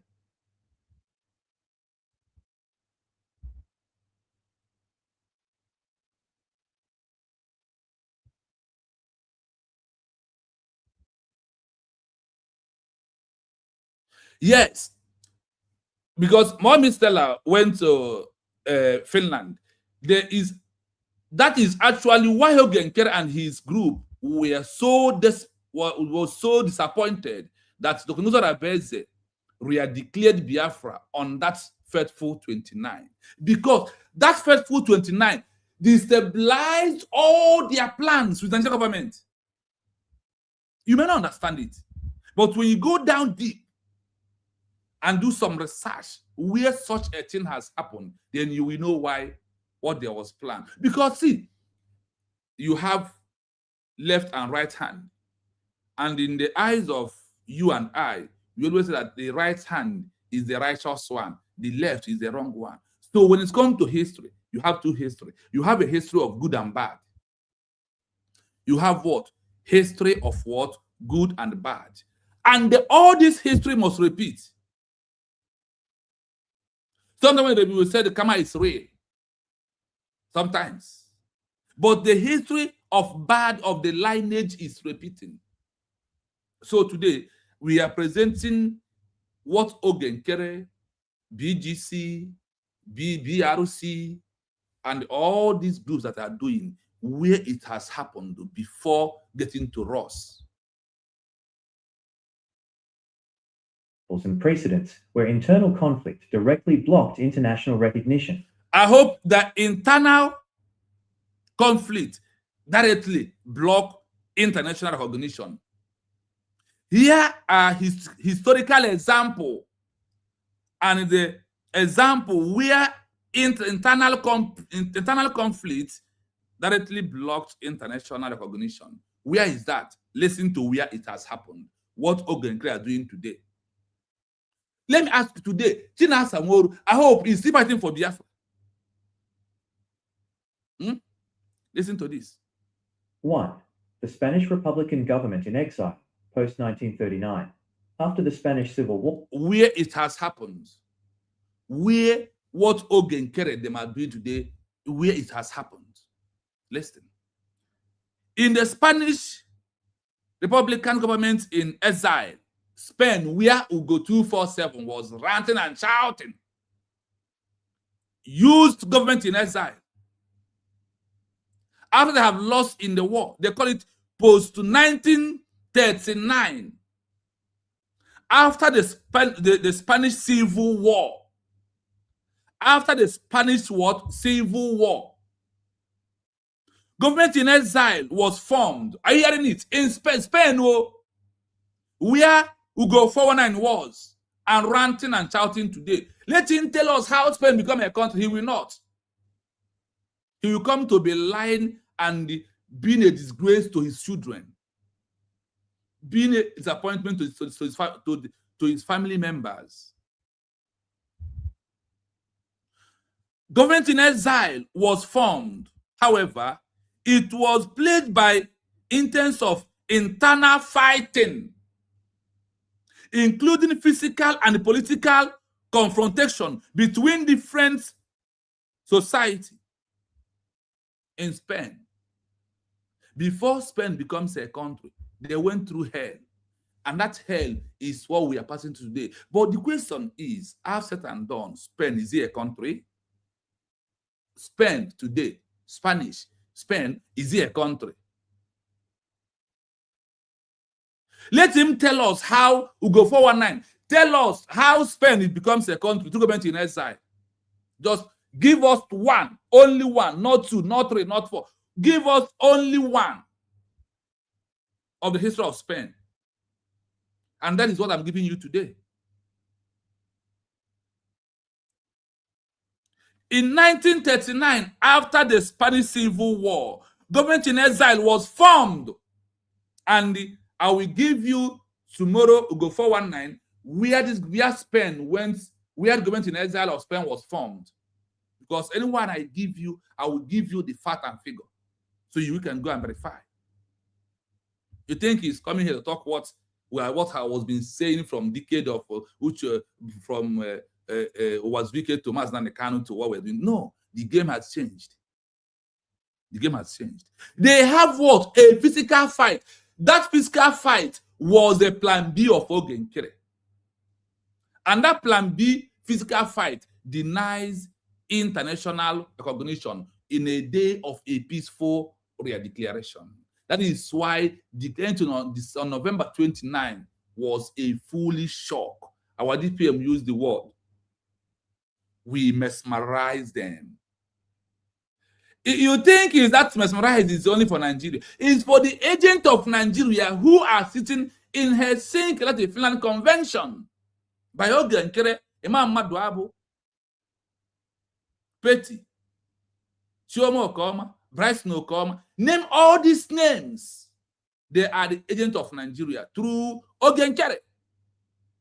Trying to, if Bafra, if our DPM did not re-declare on November 29, I must tell you, then on the second, fight, physical fight, and the international bodies hate it so much. They don't want physical fight at all. They don't want it. Let's continue. Or a government in exile was formed. However, it was plagued by intense internal fighting, including physical and political confrontations between different socialist, anarchist, and liberal factions. I hope you're hearing it. The result, because the leaders were constantly fighting over who was the true representative, major powers like the UK and the US eventually stopped taking them seriously. By the 1950s, the UN recognized the Franco government instead, largely because the exile government could not prove it was a unified, stable alternative. That is what they want to create to USB re-declared. Do you hear that because of this, that the US in 1950, that the UN organized the Franco government instead of recognizing the government in exile that declares Spain as a country. This is the intention of Ogenkere, and that is why, because of what? The leaders of government in exile of Spain or Spanish was fighting on the streets, arresting one another, insulting one another, talking trash, in fact, misbehaving. That is what our government run away from. And Robert Obi understand what happened in Spain. That is why he told Ogenkere, go and withdraw the court case. How can you issue a peaceful declaration and you are talking going to the court? How? But Obi understand and he said, stop. For them, as they continue to lie to him, he told them, remain where you are. Allow everybody to be until the final day. And our DPM maintained the peaceful declaration by not sending any lawyer or calling anybody in the court to come and appear. If our DPM does that, what happened to Spain? Government-in-exile will happen. And for us, there is no other government to organize. IPOB is organization on the protest, on the street. Masob, no declaration. So you see that it's going to be, in fact, nothing for us. Nothing. If she did not quickly, Chukwu Okabiama used her on that 29th of November, believe you me, Biafra will be forgot forever. And Nigeria could have seen an avenue to deal with us mercilessly.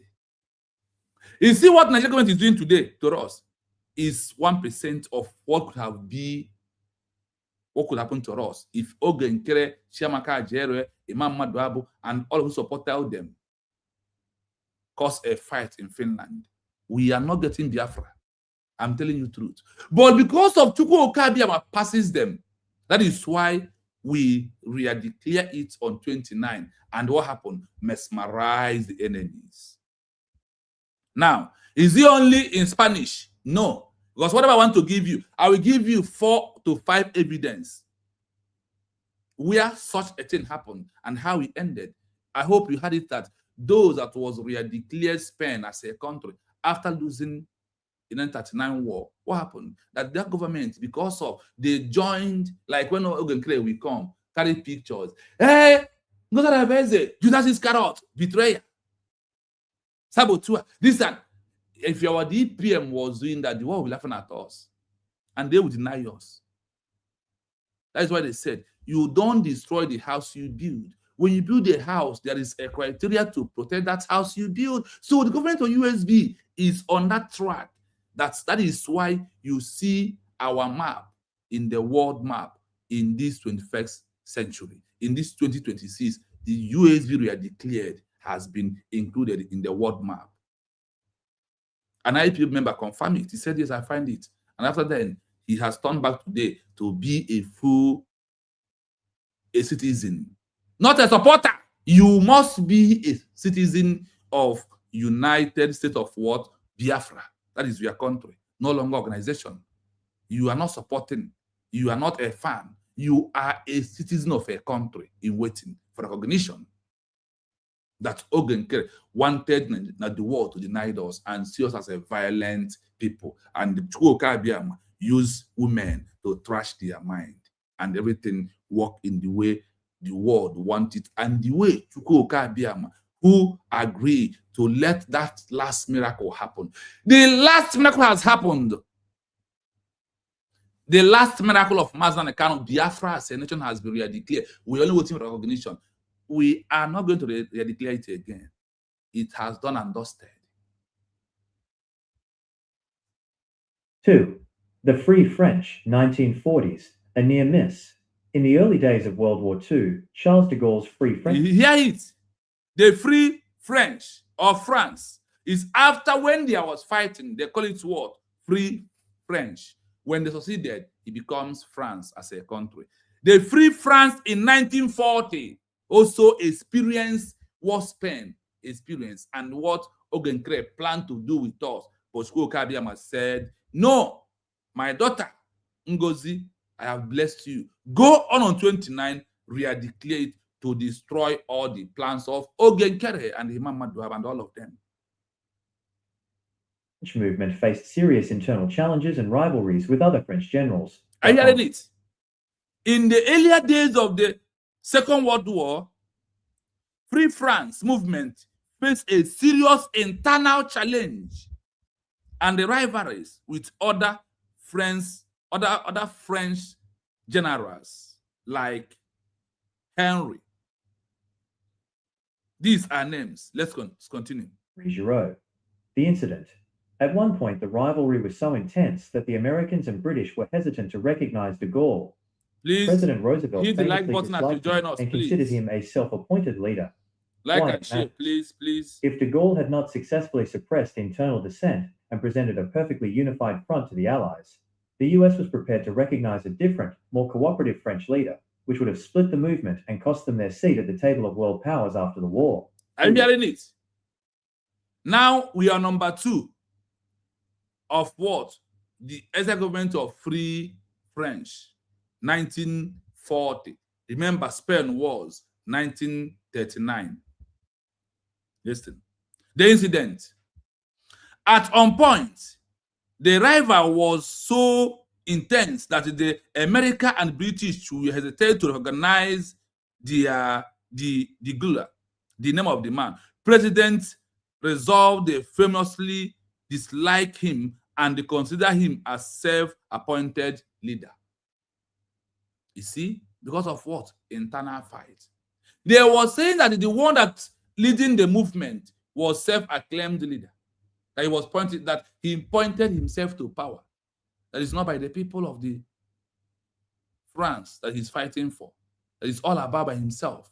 What happened? Why it matters? He had not successfully suppressed internal pressure and present a perfect unified front for the allies. The internal conflict, he joined them. He joined those that never want France to free themselves. He will be fighting them, even on the street, even in the court, in everywhere. They are fighting, they are challenging, both in social media. And remember that time, social media was not like it is today. So they continue fighting themselves. Please, your comment is very important. As you are liking, please hit the like button and the comment. So this group that emerged from, that stopped France, that free French, that want to stop them, what happened? Then when it's happening, US was prepared to recognize a different group that was so peaceful. Now, in the movement of our own case, what you are seeing is only US that are declared is moving peaceful. That is why they will come and tell you, what is he doing? And we say so much. Nigeria government is in our territory. That is all you can hear from them. But forgetting that the peaceful must be at everything. And the US government has proved unified government that the world we talk to, which would have split the movement and caused them their seat at the table of world power after the war. Now, at a time, the leader realized that, oh, what I'm doing could not allow us to achieve France as a country or get recognition. What happened? He withdrew. Then he remained silent. He now moved the movement into proving a peaceful government or peaceful government that declares that are fighting for France to become a country. On that is where the world now turned back, because America is already trying to organize another group that they say this is a more formidable group. These are more people that are very peaceful. Then when this leader knows that it's about to happen, what happened? He drew himself back, stop attacking these individuals. That's our DPM will tell you, do not mind these individuals. They do not count. What happened? At last, because of the Free French, 1940, the leader understood what is about to happen. He mellowed down. He go toward the peaceful way. He allowed these people, US and UK and other countries come back to do what? To organize them as the right, legitimate government, or the people of use Free France or Free French to free the people of France in 1940. Go and check the history. Now, number 3, we are coming down to Africa. Such a thing has happened in Africa a lot and a lot and a lot. You know, I asked them to give me a different name that has never appeared in my research. Now, they didn't give me Angola and Bazonia. Listen. The Angolan Liberation Movement, 1970s. Are you hearing it? Before Angola gained independence, there were 3 main groups, the MPLA, FNLA, and UNITA. I do hear it. Before Angola gained independence, there were 3 main groups. The MPLA, the FNL, and the UNIT. These are groups. Angola, 1970. The same 1970, we lost Biafran War. Listen. Instead of a peaceful joint declaration, the groups began fighting each other physically in the streets and at their own administrative centers. Are you hearing it? That what? Instead of them to join the peaceful movement or the peaceful declaration, what happens? They start fighting. They did what? They start fighting. The violence, instead of a peaceful joint declaration, you had it. Angola declares their own declaration, IPOB, declaration, MASOB, declaration, BGC, declaration, Fallback Bridge. Instead of a peaceful joint declaration, the group began to fight each other physically. That was the plan of Ogenkere. And when you fight physically, what will happen? Listen, in the streets and at their own administrative centers, fight, physical fight. What happens to this? The result. The internal violence leads to the massive civil war.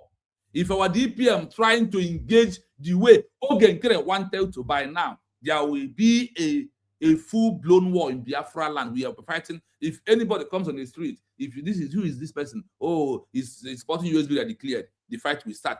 That is what happened in Angola in 1970. But today, Angola, is it a country? The answer is what? Yes, but they passed the process that we are passing through today.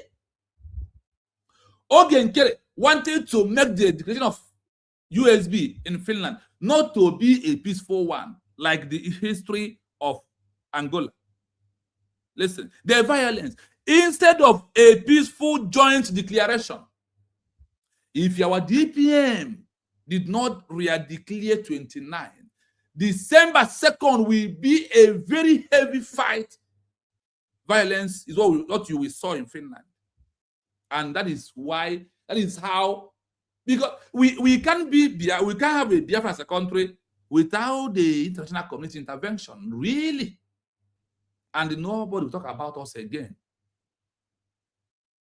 Because the word said, we want formidable and a stable government, a person we can talk to. Now, what is the result? Listen to the result of the violence of people of Angola in 1970.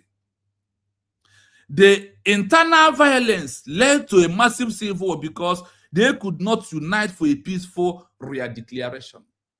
Are you hearing that word? Angola was re-declared. Angola is among countries that was re-declared. Now, look at the pure result. International recognition was split. Some countries recognized one group, others recognized other. And the country was denied the stable, unified international standing it needed to rebuild. They denied them what? It's become, go this way, I go this way. Let me tell you, if not that Ogenkere is a fool and he doesn't know how to achieve recognition, the only thing Ogenkere is doing is to go to Washington, D.C. And I have proved it under research that the American Archive said Ogenkere is building his own political future movements, not to get you Biafra. He's only using that to deceive you, like China Sanworu, Benjamin Madubugu, and all these people who use them of Biafra to become popular today, and they have built house with the money they want to give them in the name of to stop Biafra not to become a country. This is the same method of Ogenkere. Now, why do I say so? When Mazankana was arrested, the IPOB entered underground. Is it not true? What happened from the ground is all the news they've seen in social media. The news they are giving you, who believe in that, and you'll be sharing the news. And the news is more important to you, to keep you busy, to remove your mindset from to talk about USB re-declared and to put the world under pressure for them to know that we have re-declared this, that this is the only country we have. Now, after arresting Abatodie, after our peaceful declaration, Ogenkere fall back. Somebody who is underground and somebody who fall back. What is the difference? Ogenkere is a copyright of IPOB organization leading by Chinasa Nworu and Chike Edozie. The same method. The same. Chinasa will come and do Bafra and shout. That is where he ends. The same Ogenkere is copying from Chinasa Nworu. Ogenkere is a copyright of who? Chinasa Nworu. Today, the same method, the same way of talking. The same way of what? Talking. The same way of trying to confuse, damage control. No, the time has gone for you to do that. You can never cut your cake and have it back. You can't have 10 orange after licking all of them. You want to come and claim that there's orange in the basket. Who does that? Now, you had it. Listen to this. Result, this internal violence led to a massive civil war. Because they couldn't unite for a peaceful redeclaration, international recognition was split. Some countries recognized one group, others recognized another, and the country was denied the stable, unified international standing it needed to rebuild. 4. The Republic of Ambazonia. Are you hearing this? Ambazonia have entered in the archive or in the research or anywhere as one of the violent groups. Listen, why they have never achieved recognition. This is what happened to Angola. Then on our own next program, now we are going to prove to you how Angola later achieved recognition and become a country they are today. / ongoing. This is a modern example of a movement seeking independence in West Africa. Are you hearing it? The conflict. The movement has suffered from severe internal schisms, where different presidents have called for the arrest of one another and physical clashes have occurred between their supporters. The eye of international bodies. Are you hearing it? Ambazonia. And what is happening in Ambazonia is what our DPM, our government, does. Ambazonia have never entered into the world map. Go and check the countries those that are there, all the incoming countries that have entered. Ambazonia is not among those that are there because of what? This thing you are hearing here. The Republic of Ambazonia recently ongoing. What happened? Look at it here. This is a modern example of a movement seeking for independence in West Africa. The conflict. The what? The conflict. The movement has suffered from several internal conflicts where different presidents have called for the arrest of one another and physically clash. Physically. You see this physical fight. That is why our USB is number one. But the issue of Ambazonia is man to man. So they confront themselves with physical fight, refusing that history has been captured them as those are using violence, those have different groups. And that is why their map is not anywhere to be found in the world. But USB, through our DPM, proving there is only one government, that all these people, that is why our DPM registered and make it open that Ogenkere is an individual group, that is a betrayer who came into the movement with a different organization. That is our DPM. And our DPM have to continue mentioning so the world will hear it clearly. As our recognition is fast approaching. The conflict of Ambazonia. Listen, learn from that place. Because the time we are into, honestly, if not for USB we are declared, our own has finished. It's not by Gragra. It's not by what you think. So as I am rounding up, I am going to put the link. So for those who want to join us, but if you join, as I put the link, please hold on for me to reset something then.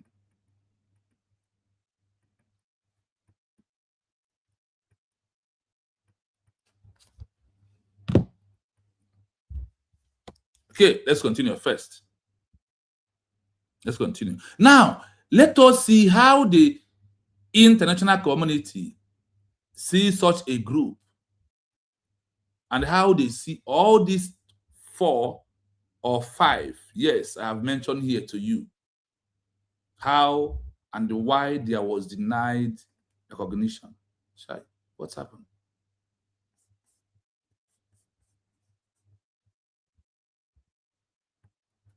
Well, what's happened? Please, 1 minute.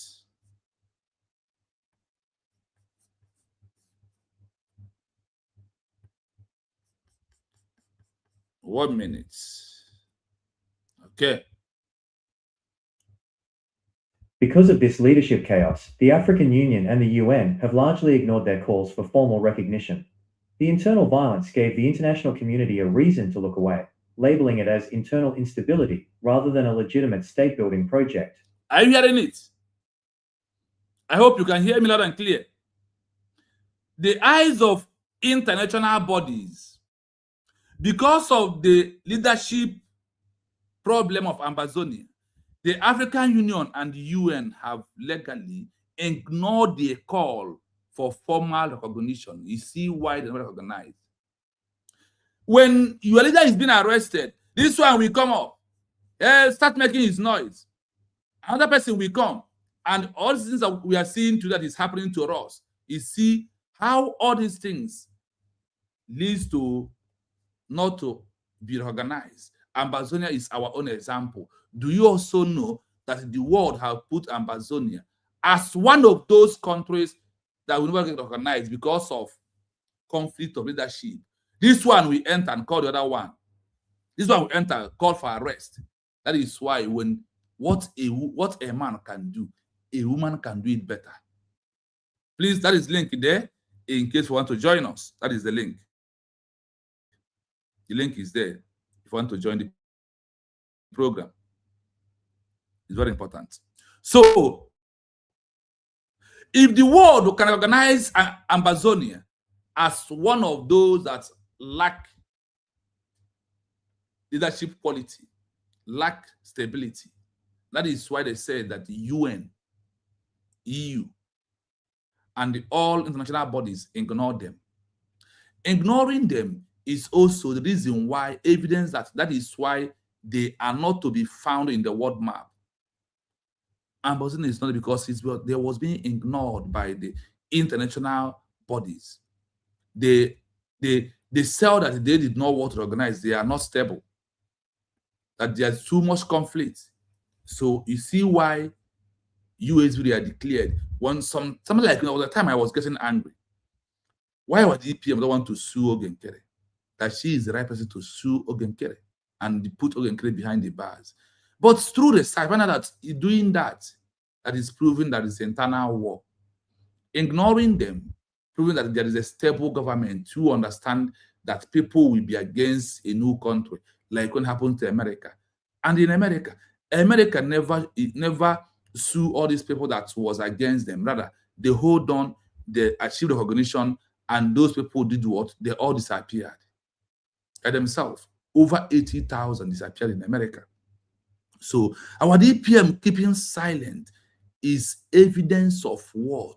That when we said it is or it was a peaceful declaration, it now becomes truth in the eyes of the international community. And the only voice, the only spokesperson, the only leader the world knows right now about USV declared is Dr. Ngozi Arabeze. You see this noise of Ogenkere in Washington, D.C. Ogenkere is creating an opportunity to create a name for himself, like Chinasa Nwurudem, like Iken Guru Agudem. Where are them today? The same lineage, the same method, the same history is repeating in this 21st century that we are into. The same thing is happening. There is nothing difference between Ogenkere and all these. Ogenkere trying to stop USV declared through violence. But Chukwu Okabiama mesmerized Ogenkere and their group by our DPM and those who understand why we went to Finland, that the only thing that took us to Finland was what? To re-declare. And that is what people who understand what it means to have a country did. People of Kenya, when the leader was arrested, they went ahead to declare, they declared Kenya, and they push until they achieved recognition before the leader comes, Jomo Kenyatta comes out from prison. What of Rahman of Bangladesh when he was taken away from government of Pakistan? What happened? The people went to the same London and in America in exile, and they maintained the mandate of the declaration. They achieved recognition. Their leader, who was incarceration, who was sentenced by hanging, was retrieved back. He comes back and joined them and become the first president of people of Bangladesh. Go and check the history; it's there. It's not that when you arrest your leader, you fall back, you put hands on your leg. That is all you could do. No, you move forward. You proceed. You take more actions. Seek recognition. That is what we send your leaders out from prison, and they will come out peacefully. When they come out, their coming out will not be to come out and they will remain silent. Rather, it's going to be that once they come out, what will happen? They become president because of the action of you. It's like somebody who is inside cell. Is it not you that is outside will come and bail him shortly for his release? Is it not true? When they arrested your brother, you that is outside, do you say, okay, let me go back until when he come back by himself now? You will be meeting some people, talking to police, talking to people that will help you to secure your brother release. The only way to secure the release of a leader who is fighting for a new country is to achieve recognition of that country. You have released him free. He becomes out. He comes out. If he decided to want to be a president or whatever position he wants, he take it because of he merited it through the criteria of fighting for a new nation that he was piloting. That is why he was in prison. Not for you to fall back, not for you to remain on the ground. It never worked in that way. Others did not remain. Rather, they push, they add more strength, they add more fire, they push on until the leader is out, and the leader comes out before their leaders was coming out. They have achieved their country recognition. What of Mahatma of India? Go and check the histories and ask what are you doing. On the issue of this particular violence of a thing is denying recognition. It denied the first people that declared Spanish in exile. It declares the first. It tended to deny from free France, but they record themselves back. You had it about Angola, 1970. All these things have years and dates. I am not come here to come and tell you what I know. I am giving you what was missing in this movement that we are into and where we are. Mazi Nnamdi Kanu has sensitized our mind that we are Biafran. About to be proved that only way to achieve Biafra as a country is through government in exile. The only thing I have to do is to propagate about government in exile, those that have used to achieve their country, if it is possible. And I believe that by now, you have understood clearly that it is easiest way to achieve it through what? Government in exile that issue a peaceful declaration. Moreover, it makes it the very soft way when a woman is piloting the movement. We have our brother, Igede Son. Yes, my brother Igede Son, you are welcome. You can unmute your mic. You can. And talk to Biafrans. Igede Son, if you're available to your mic, you can do unmute. Thank you so much. Okay. Good afternoon, sir. May people give them a blessing. We are really putting the capability where it's meant to be, and you keep setting up the record straight as usual. In fact, Mazi, honestly, sincerely speaking, we are destined for this. And why this wasn't practically manifest, it is because it wasn't the time. It wasn't the time. The time wasn't right properly.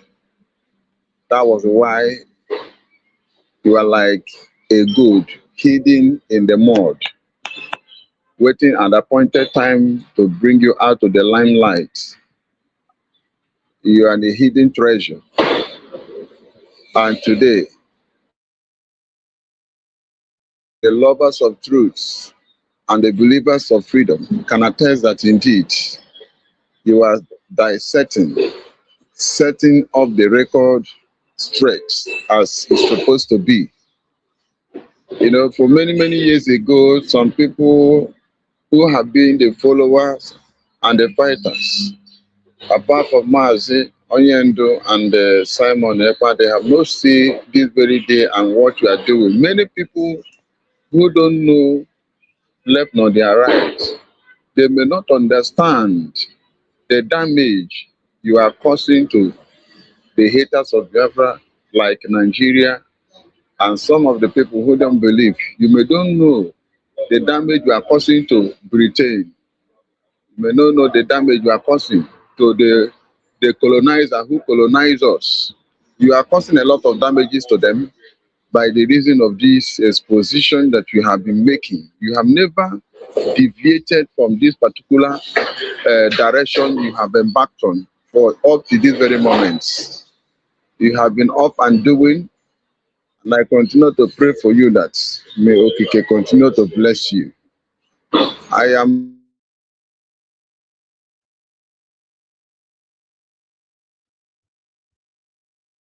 Network. You know, he's calling from all the way, from the zoo country or in Biafra land. So let's have patience for him. in the old Benue states.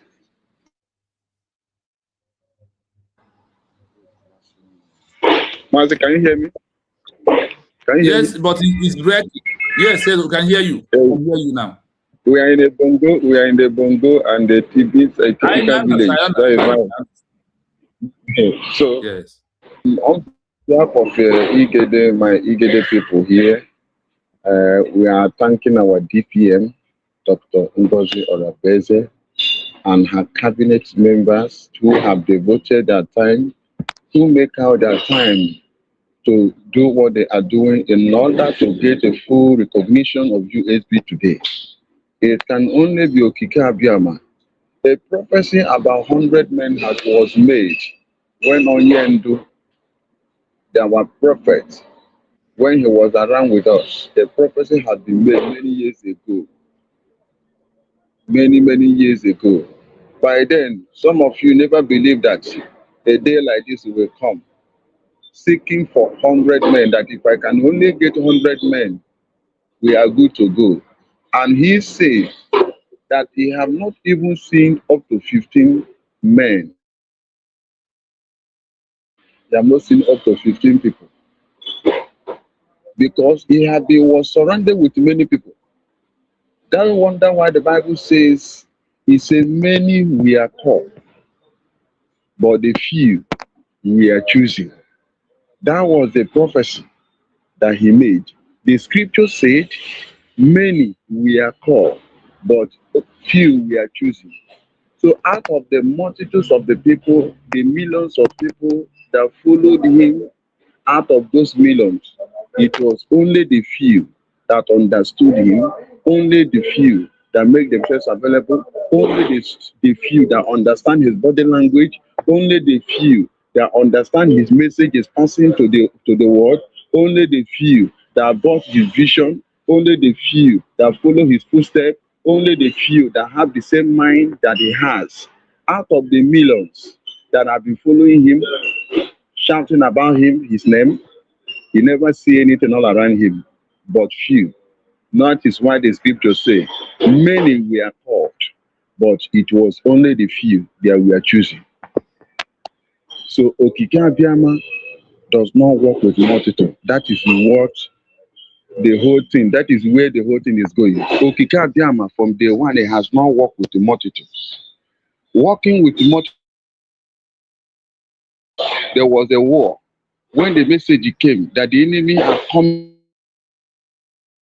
and God will send him to go, you know. Can you hear me? Loud and clear. Go on. We are hearing you loud and clear. Loud and clear. Okay. In the days of Gideon, just like Onyendo, God will send him to go for battle. And all of a sudden, Gideon carry millions and thousands of people over 10,000 of people to battle. When he brought those men, God told him to go and screen all of them. That if you go with this number of the people, they will say it is because of their number that enable you to win the battle.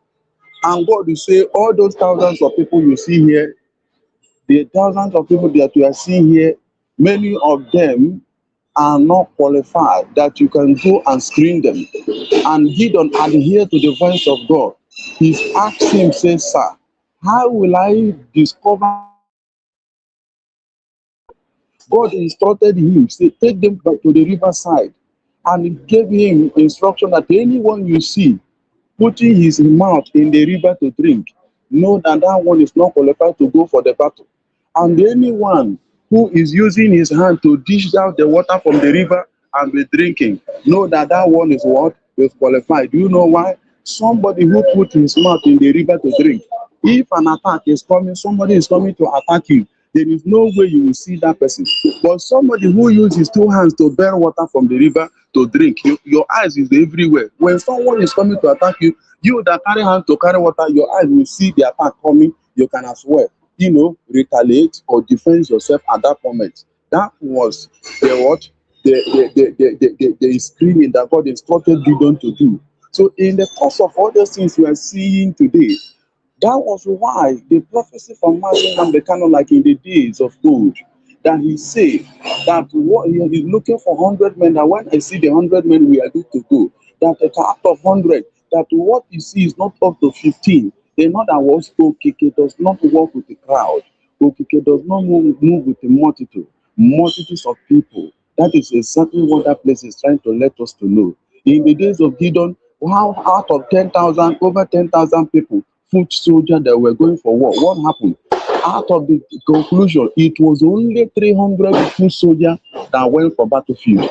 Out of the whole 10,000, it was only 300 that qualified out of 10,000. So, my good people today, if Onyendu and PM comes out today, they will be proud of this generation. They will be proud of this era. They will be proud of the people that is in the hands of the affair of this USB government today. That which they have been seeking for, they have gotten it through our DPM, Dr. Ngozi Rabeze. And remember, she was a rejected stone, and that rejected stone have turned around to become the chief cornerstone. A prophecy about a woman that any day our mother, our sister rose up from the US, mark that day that the Bafra has come. It is the fulfillment. I call it prophecy fulfilled by the reason of the arising of Dr. Ngozi Orabede to stood on her ground, a place where men are meant to stand on their ground like a lion. All of a sudden, they were a lion converted. The woman take over the placement, and the woman stood on her ground. That is why our women are wonderful people. And we will continue to adore them. We will continue to respect them. They have done what man cannot do. And that is why I continue to pray for them. I continue to put them in prayer, and including all our independent media, that God should not allow Satan to enter them at the time minute. Every human being who is walking at this point in time, we are all flesh and blood. Anything can happen. No man is above mistake. No man is above to fall at the point. But my prayer for all of you that have been that are doing this very work is that may you never be a victim of the last minute attack that will end you to cry and I know at last. That is my prayer for all of you. Likewise, every Geneva and those of our commenters and all those that are in the house, may you never be a deep victim of any last minute attack in the course of this struggle in the name of Chukwu Kikabiyama. And I also want to make this clear that by the grace of God, yes, they have been pushing our DPM to do what he don't want to do. But thank God, mental toughness was announced. And today, the grace and the spirit of mental toughness indeed possessed her. That is why she can only move when she know that the time has arrived for her to move. She don't move when men want to push her. That is one of the examples of mental toughness we are talking about. So all the things that is going on in the social media, thinking that she will dread, thinking that she will succumb, thinking that she will because of due to pressure and then strike prematurely or attack prematurely or do what he's not supposed to do at the time that he's supposed to do it. It is what is called mental toughness she has returned back to. And she's doing it consistently. That is why whatever you are seeing happening in the social media does not move her. Because I always say, Obi matunujo, onye na-edumu maruzo, Obi matunujo, onye na-edumu maruzo, Obi ga-adala mba, onye na-edu gị maruzo, Obi gatunujo, onye na-edu gị maruzo. When I hear dirty comment from the social medias, this song will came into my spirit because you have the eye, you can see. You have sense, you can reason. You have ear, you can hear.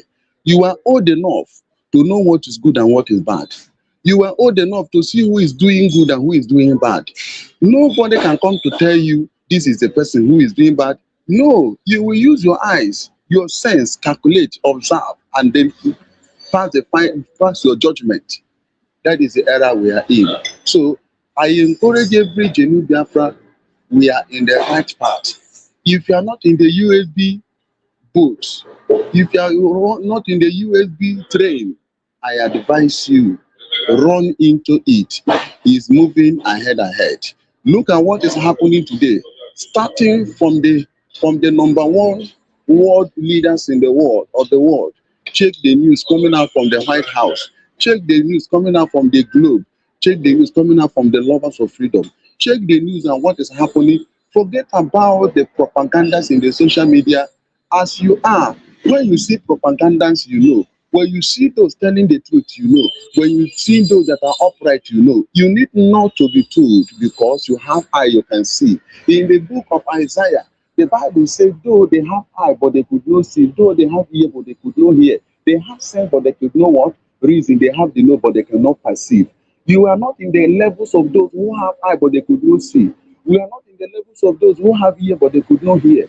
We are not in the levels of those who have brain, but they cannot reason. We are not in the levels of those who have the know, but they cannot perceive. We are in the levels of those that have eyes. Every sensitive part of your body, you utilize all of them. Everything is for them are in line together with how we are all created for. Somebody like Mommy River Goddess, when you hear her talking, you will see the spirit of lioness in her. When she roars, you will understand that she's part and parcel of the 100 men that was prophesied years ago. That she's not coming, just like as you own your platform, everybody is seeing you. That does not mean that she's not part of the world. The what? The 100 men. Like people like Ocean Monster, that he did not come to create his own platform does not mean that he is not part of the world. Part of the world, the 100 men that we are talking about. Every genuine Biafra that is in the hands of their best stand on the part of the truth. They are part of the 100 men. So I encourage all of you, continue to stand on the path.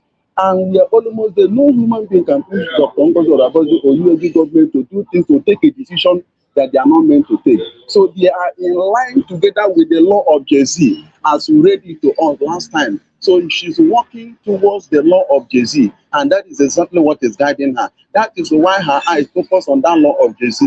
That is why she knows the importance of the freedom. She knows that we are no longer in the era of, fighting, declaring war, the era of armed struggle. He realized very well that because it is good for you to get yourself educated, and then when you want to come into to emerge as one of the freedom fighter, you must go and study the history of the freedom fighter, and then also read the law, the implication, the consequences, what it takes to be a freedom fighter. You must read those things. There are three major places freedom fighter meant to be. It is either in the grave, or in the exile, or you are in the prison. These are the place before the Congo Ogenkere put on her head. She know all these things and she's ready to risk her life and anything she have. That is how to know the true freedom fighter. It's not by making noise in the social media. A lot of people make noise, but go and check all the whole noise they make from day one to today. They have never bring anything good for under the table, if not to scatter the one they are putting in place. Their only assignment is to scatter when they are gathering. A lot of people wear the garment of gathering and scattering, agent of gathering and scattering. A lot of people today, they wear the garment of, if satanic information minister. That is who they are. But thank God to the people of Biama. There is a song I'm going to release from next month. You people are going to hear my song by His grace. I'm already working on it to go to studio. God bless you for giving me the opportunity. I appreciate. Thank you so much. Thank you so much. People are greeting. There was a day I put your broadcast. Somebody bought me MP3. I was able to put your broadcast, and a lot of people that I was able to gather that came to see me in my house based on to check me on my health condition. As I put your broadcast for them, some of them was hearing the history you are dishing out. Some of them were all the quotation and everything you were saying. Some of them pick interest in it. So this is my little way. I am trying to contribute until God will help me to walk again on my own. God bless you. I use my mind. Thank you, good son. There's nothing to add on what you said. In fact, you nailed the topic we are into. We are repeating everything we are doing today is just history repeating on our own case, the good and the bad side of it. We have our mommy, River Goddess, here. Please unmute and have the mic from my location. Good evening from here for now. Good evening, Professor Chino. I greet everybody at the comment section and the people that have spoken. Son, I greet you. Master Chino, I'm at work. At times our time we utilize it. All right. Thank you so much for this program. And most time, time differences. But at times I thank God. Maybe once in a while, I'll be lucky to meet you at this point. All I want to say is may God strengthen you because you can never know all. No man is an island. Somebody's mic is open, is echoing back to me. Okay. Amy, please, I have mute the mic. I have mute the mic. Okay, like what you brought out this morning. There is this music. I forgot who sang it. Also, one name Emanka Emankozo. Asekwana ga malosigo. Asekwana naga malosigo. Why? I am one of them or person that is angry concerning these mediocres, what they are doing online. There was a time I was asking that we have a government. Is there no way to put a restriction to the propaganda of these people? Because at a point, it was unbearable. The fallacies, the scam, the propaganda, the lies, the frame, the everything is like, I don't know. Thank God we did not follow that route because at a point, everybody was angry. And even me. So thank you for bringing this out to the notice of genuine United States of Biafrans. Thank you for bringing out this for people that want to learn and assimilate. Thank you because we wouldn't have known this. Maybe that's why on Adekwama ọkwasị nwa ya tụlụ osisi ya tụlụ mgbọrọgwụ ya na-anyalie eji ya tụkwalụ mgbọrọgwụ osisi in case ma ọ bụrụ na agha suo nwere ike ọ rapụzi ya jilibe mgbọrọgwụ.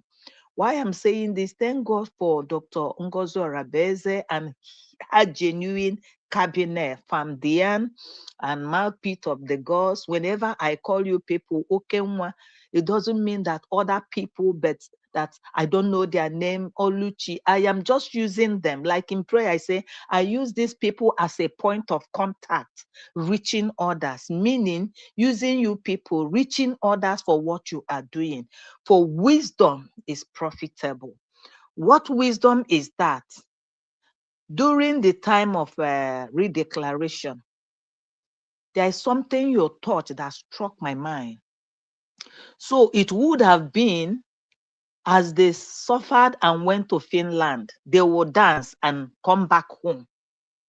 So that is all the struggle, everything Master Simon has put in place and everything. So then they will now go to, this is a kind of strangulation, a kind of frustration. So they will just go and then meet themselves like dance. They say, so they will now go back. So we will now start, oh Jesus Christ. Father God, I thank you for your mercy, for your love, for your kindness, for what you've done for us. Mommy Stella, I thank you so much. Thank you for your super chat. Thank you because you are gracing and you are aging in grace. Ife dekage as a mother. As we are going into the deep, you said during the time Dr. Ngozi Orabeze, now, before I digress a bit, these people has known when Master Simon was taken in.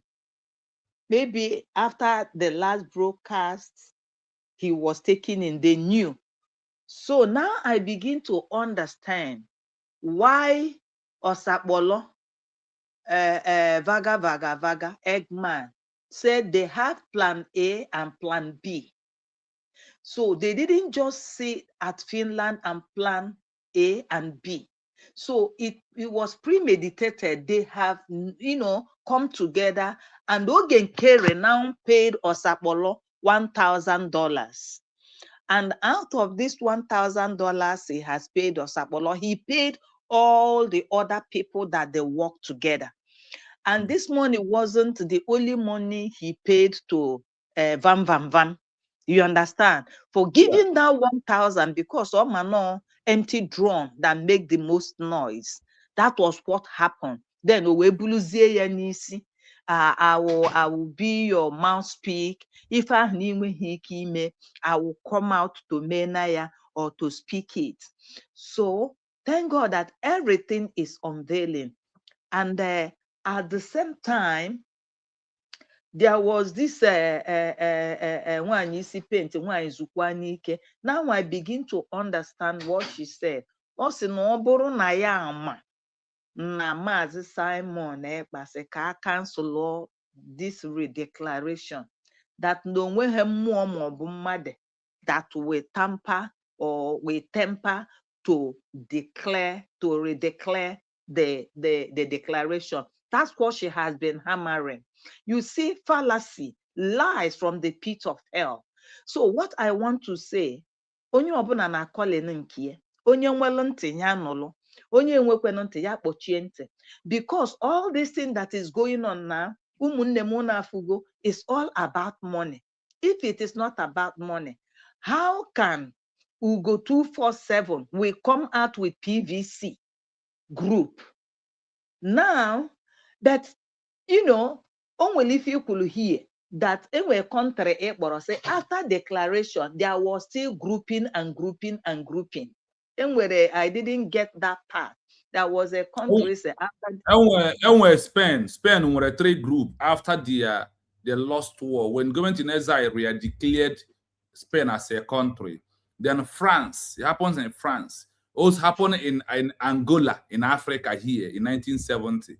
Also, Amazonia had been put in among those that after what they are trying to be a country that have different diversions that came. So in fact, it's up to 5 of them today that we are dealing with. Okay. Now, thank you very much. But what baffles me is like these mediocres I need to deal with. They are, you understand? Because when you look at these people that are doing this, somebody like Okuko 247, who has been a cabinet member. So now, mgbe Maazị Kai kpọrọ ha eze na-agụ, people don't see. Are you talking to me? Somebody enter. I mute the mic without in time. I muted the mic. Okay. So somebody like sorry. Oh, Ugo 247. Yes. Yeah. Oge Kai kpọrọ fa eze na-agụ.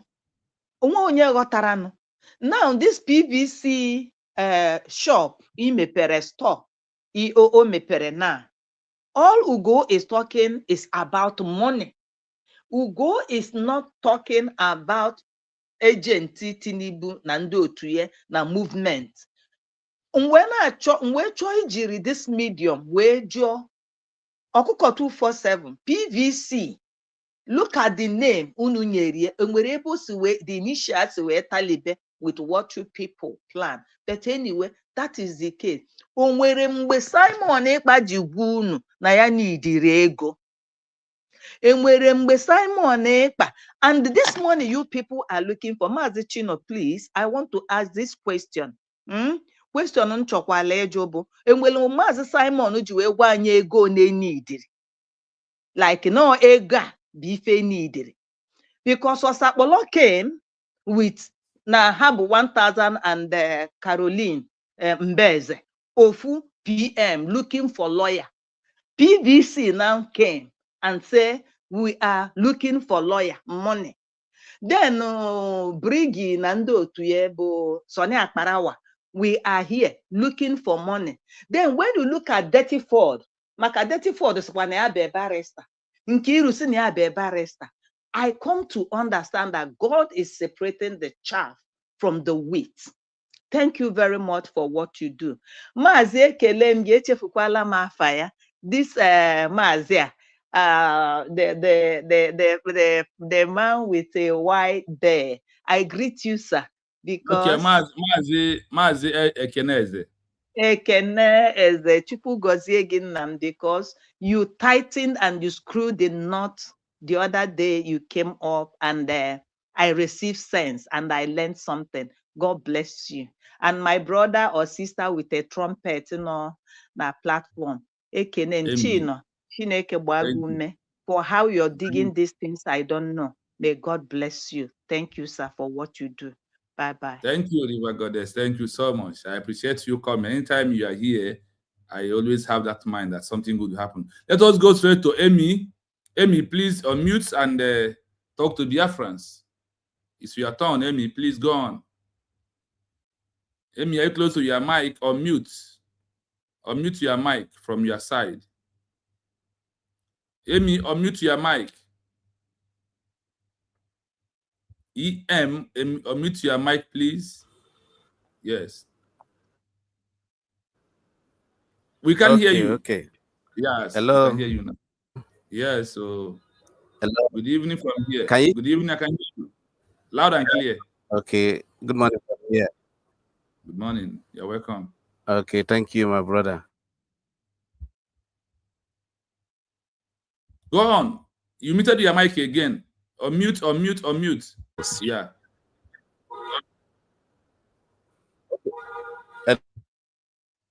You muted. You open the mic, you touch the mic again. So just touch it once. Messiako Fubro. You unmute the mic, you close your mic. Amy, unmute your mic. Yes. Yeah, go on. I'm trying it. I'm trying. It's okay. Hello? Now. Yeah, it's okay. Okay. It's okay. Oh God. You have touched it again. Just only one touch. Only one touch. Okay. Yes, don't touch again. It's okay now. Can you hear me? Loud and clear. Yes. Oh, okay. Yeah, you have touched it again. You have touched it. You have missed the mic again. It's okay now as I'm talking to you. So don't touch it again. You go back and touch it. Why are you touching it again?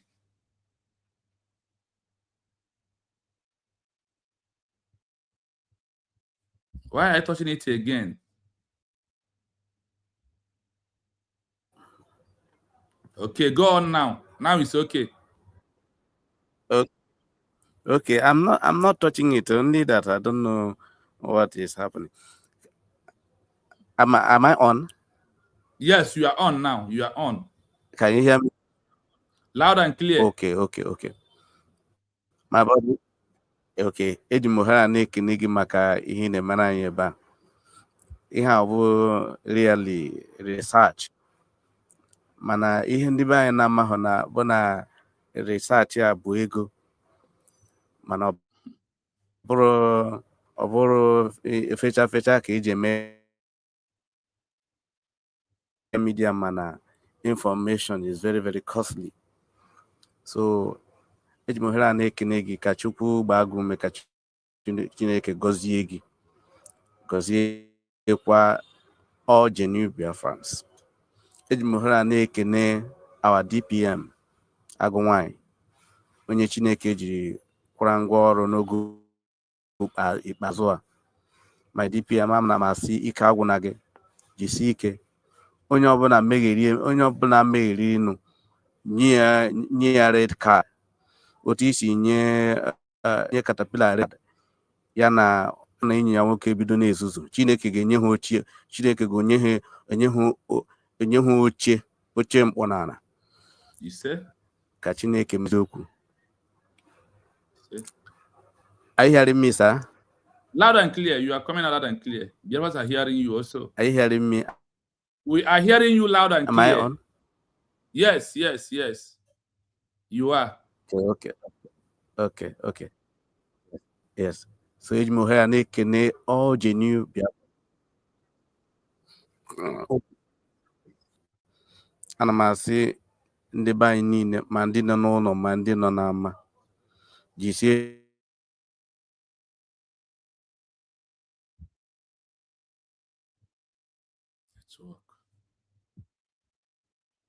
Network. We can't hear you anymore. We can't hear you anymore. Okay, Mazi Ezekene, please unmute. Mazi Ezekene, you need to get it and I know social media, YouTube rules and regulation. Cover your body first. Mazi Ezekene. Mazi Ezekene, you get it. You will get it and I roge. I'm not heated in ever. I'm going to get some key it. Mazi Ezekene, itefe. Can you hear Mazi Ezekene? Can you hear me?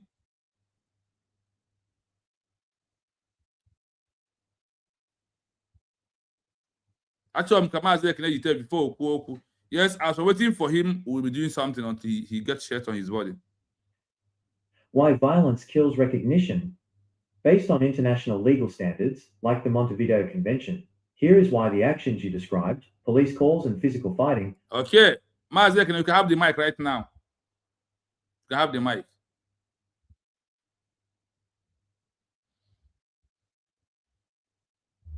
Mazi Ezekene, unmute. You can't hear you. Unmute. Unmute. You can't hear you. You mute your mic. Unmute your mic.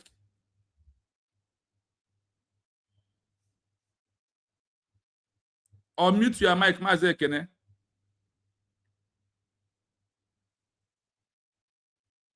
Unmute. The network has knocked him out. Okay. Now, I hope you are hearing that violence on a day of a peaceful declaration kills recognition. That is why Nigerian government plot Ogenkere and Chiamaka Ajere precisely with those who voted that they don't want Biafra to be re-declared in Finland.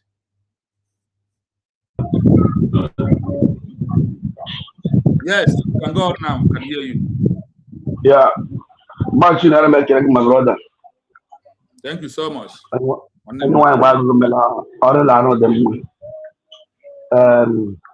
Wouldn't contribute to Boro Kuta? Support to love was you. The Banya Bola. How would I have got at the line? because onye ọrịa na-agwa agwa bụ agwụcha nke dị n'ime bụ nke dị asaịdị anya. So agwọọla nke dị n'ime achịkapụta nke dị asaịdị na ya bụ ọrụ madam na-arụrụ anyị. So obodo be anyị na-achọ nwere onwe anyị ihe nna ka amata ọbụla na ka a si chie ya ọ bụla nweta onwe nkịta na madam echebe ego no anyị ga-enwe ezigbo ihe dị mma n'obodo ga-enye ụmụaka amụtara aka ga-abụ anyị enwetụrụ ụlọ ọgwụ ihe dị iche dị mma ga-aba na be anyị. So that's why ndị ọbụla nwe okwukwe na Chineke abịara anyị ekpere. And Angol nwere ihe information nụrụ last time la leta ebuo m nke ahụ gbasara madam na ebe ọ gara jefu nna anyị onye nwe obodo ihe ọ bụgasịrị ebe ahụ ndị ụlọ gbamala nkịtara ahụ ka a gbaghazi ọlatara na egwu gụba akụzighị ike egwu agwụbago ka na-agbazi egwu ụlọ nkịta na nkịta agaghị afụ ọnwa dị iche iche ma ebe o si apụta sinyere apụtasị gosi ya program tude nwe igbe ka matara la madam mere ka ọ ghọtara ka ndị agha bara uru ana ọsa ahụ okwu ahụ anya ụgbọ nsogbu ana omeghele eme Chineke nke ka nọ ya ome ya maka because ọ bụrụ na ọsa ahụ okwu ahụ ntụ asị akpa ya ngwụrọgwụrọkwu ọ dapụta asaghịchere bụ ndara but Angol Church nyere ya mmụọ akọrọ uche ka ọsụ before Chukwu emeghe a king he must put that wisdom in you without being told he must control you. That wisdom must be in you and God has imparted wisdom in that of madam and she's doing well. He's doing marvelously well. My brother Buko, here one testimony from Kadnan, which I've heard it before, and I want to tell you that I heard what you just said. But a member of IPOP that went to research and see our map, you see, a road was not built in a day. If that man can see that map and repent and become the full member of the but behold, others will soon join. With time, they will see the exactly. They will see. Exactly. So even what they are doing is the most. What they are doing here, I think, is the best and the most thing they can do. You know, Abotara, why am I Gala? Malara Gala. Oh, they will a wound. Oh, I want to Papa. So I want to put that number. I'm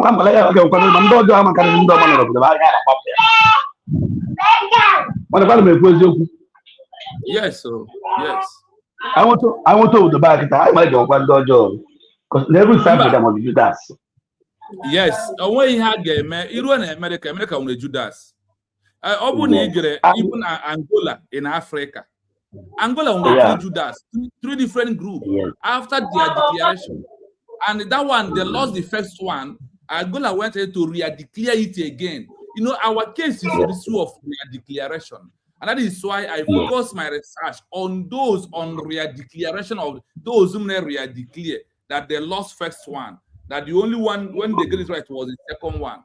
You know, when there was a time he was telling me that USB need to do, USB need to do this and all these things. I told you. Yeah. So when you look at everything that is happening today in what we are doing, it's a gradual step. We will not actually in a family. You are sometimes you and brother will quarrel for some years, not coming together. If your DPM was among them trying to do this and return to them, the violence will be more. Yes. Na bedroom.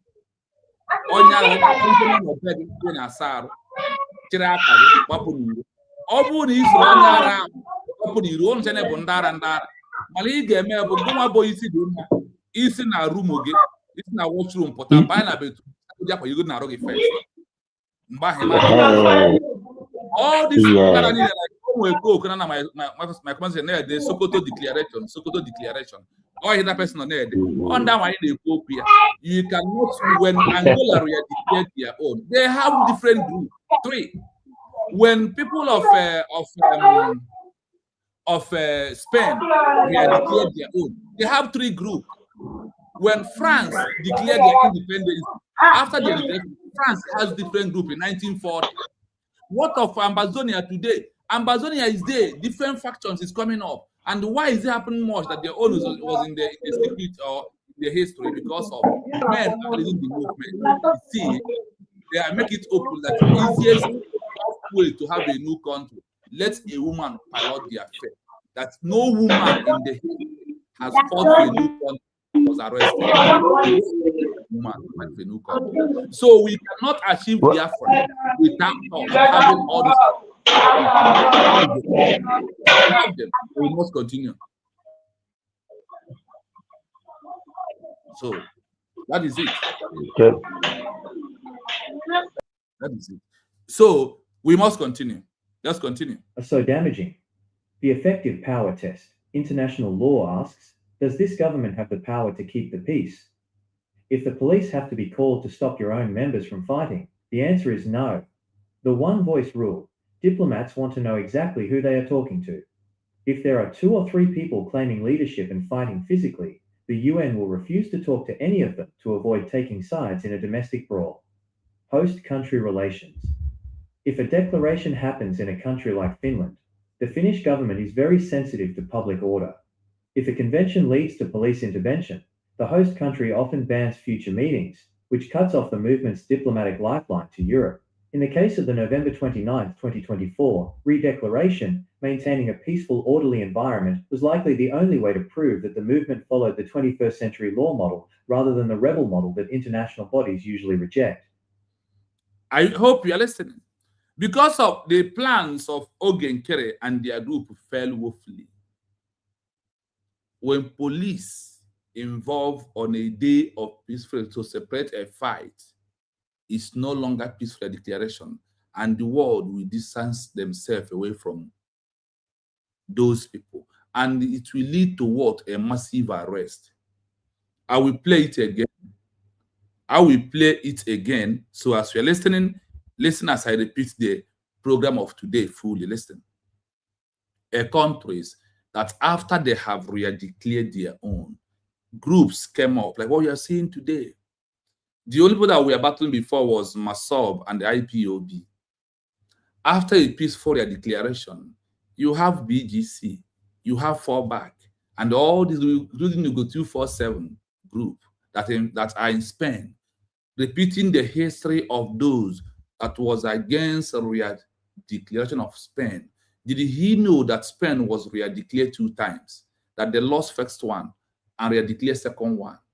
Adando Orama in France, do you also know that when France was through a free French, is the name they used in 1940? Did she know that a group would come up in France to stop the recognition through the violence? In Angola, in Africa, after they declared Angola in 1970, a 3 group emerged. Let me tell you one thing you must understand. After the education from government in exile, if any group comes up or emerge, that group is a betrayer. That group was never meant well. They are only there to stop the movement. That's what they came to do. So listen to this. Listen to this again. History shows that when a government in exile or a liberation movement experiences internal violence on the day of its formal declaration or at a critical turning point, the international recognition they seek often stalls or is permanently denied. Are you hearing International bodies, like the UN or EU, look for administrative stability. When they see fighting between leaders, they often reclassify the movement from a government to a factional dispute. Here are historical examples and precedents where internal conflict directly blocked international recognition. That is what Ogenkere is fighting today. Ogenkere is fighting to use internal matter to block USD declared. But see, the thing he will not do in life is to try to challenge a woman's power. Do not challenge a woman with their power. They have power that men don't have. We are different people with different powers, with different benefits in what we are doing. What you see, or you see Ogenkere doing today, the only person that is doing gra is only Ogenkere. There is no other body. And that is why the world look at US, that USB is not having an internal problem that is out there. If Spain can have internal 3 groups after the declaration, they call it what? The Spanish Republic government in exile post 1939 is when it happened. Through the war, Spain lost their territory. Then after the war, they re-declare it back. Our case, all my research depends moreover on those that lost their country and re-declare it back. Then, what is it, this word re-declaration? It's proving a continuity of that country, that the country has never died.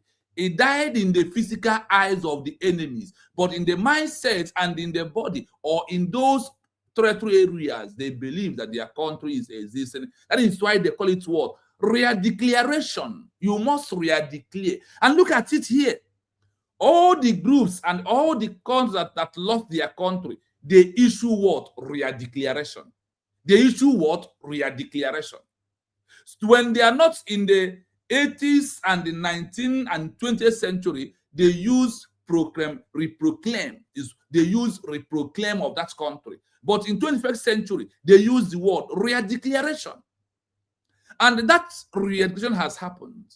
So I want you to understand one thing, that any group that you are seeing today, both Masobo, IPOBO, BGCO, PUCO, and all these things is what transpired in the example you are about to hear now, is how it happened in Spain.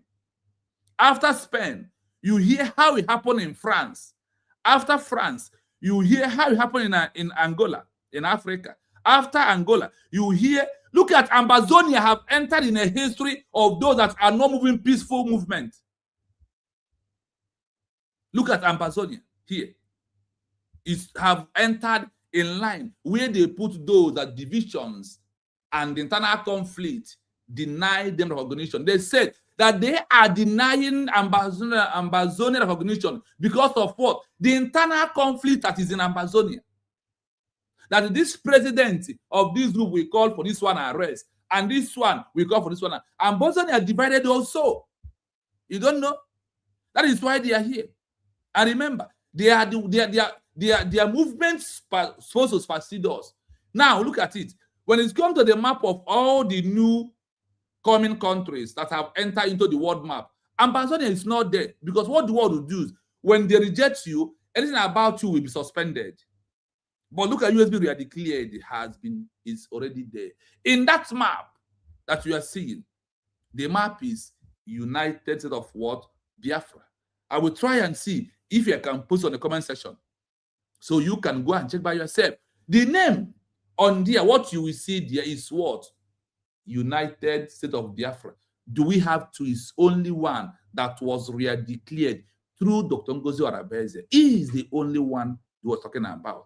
So let us see how Spain splits out. Remember, the one that declares it, the government that declares it is one. Then these three come out after their declaration. Is what we are seeing that happening today. Fallback has brought BGC. BGC has metamorphosed into PUC. Then PUC, and many of them that are coming up. See, I told you this thing. We will not achieve Biafra without having different groups. I see the history of Algeria and Namibia.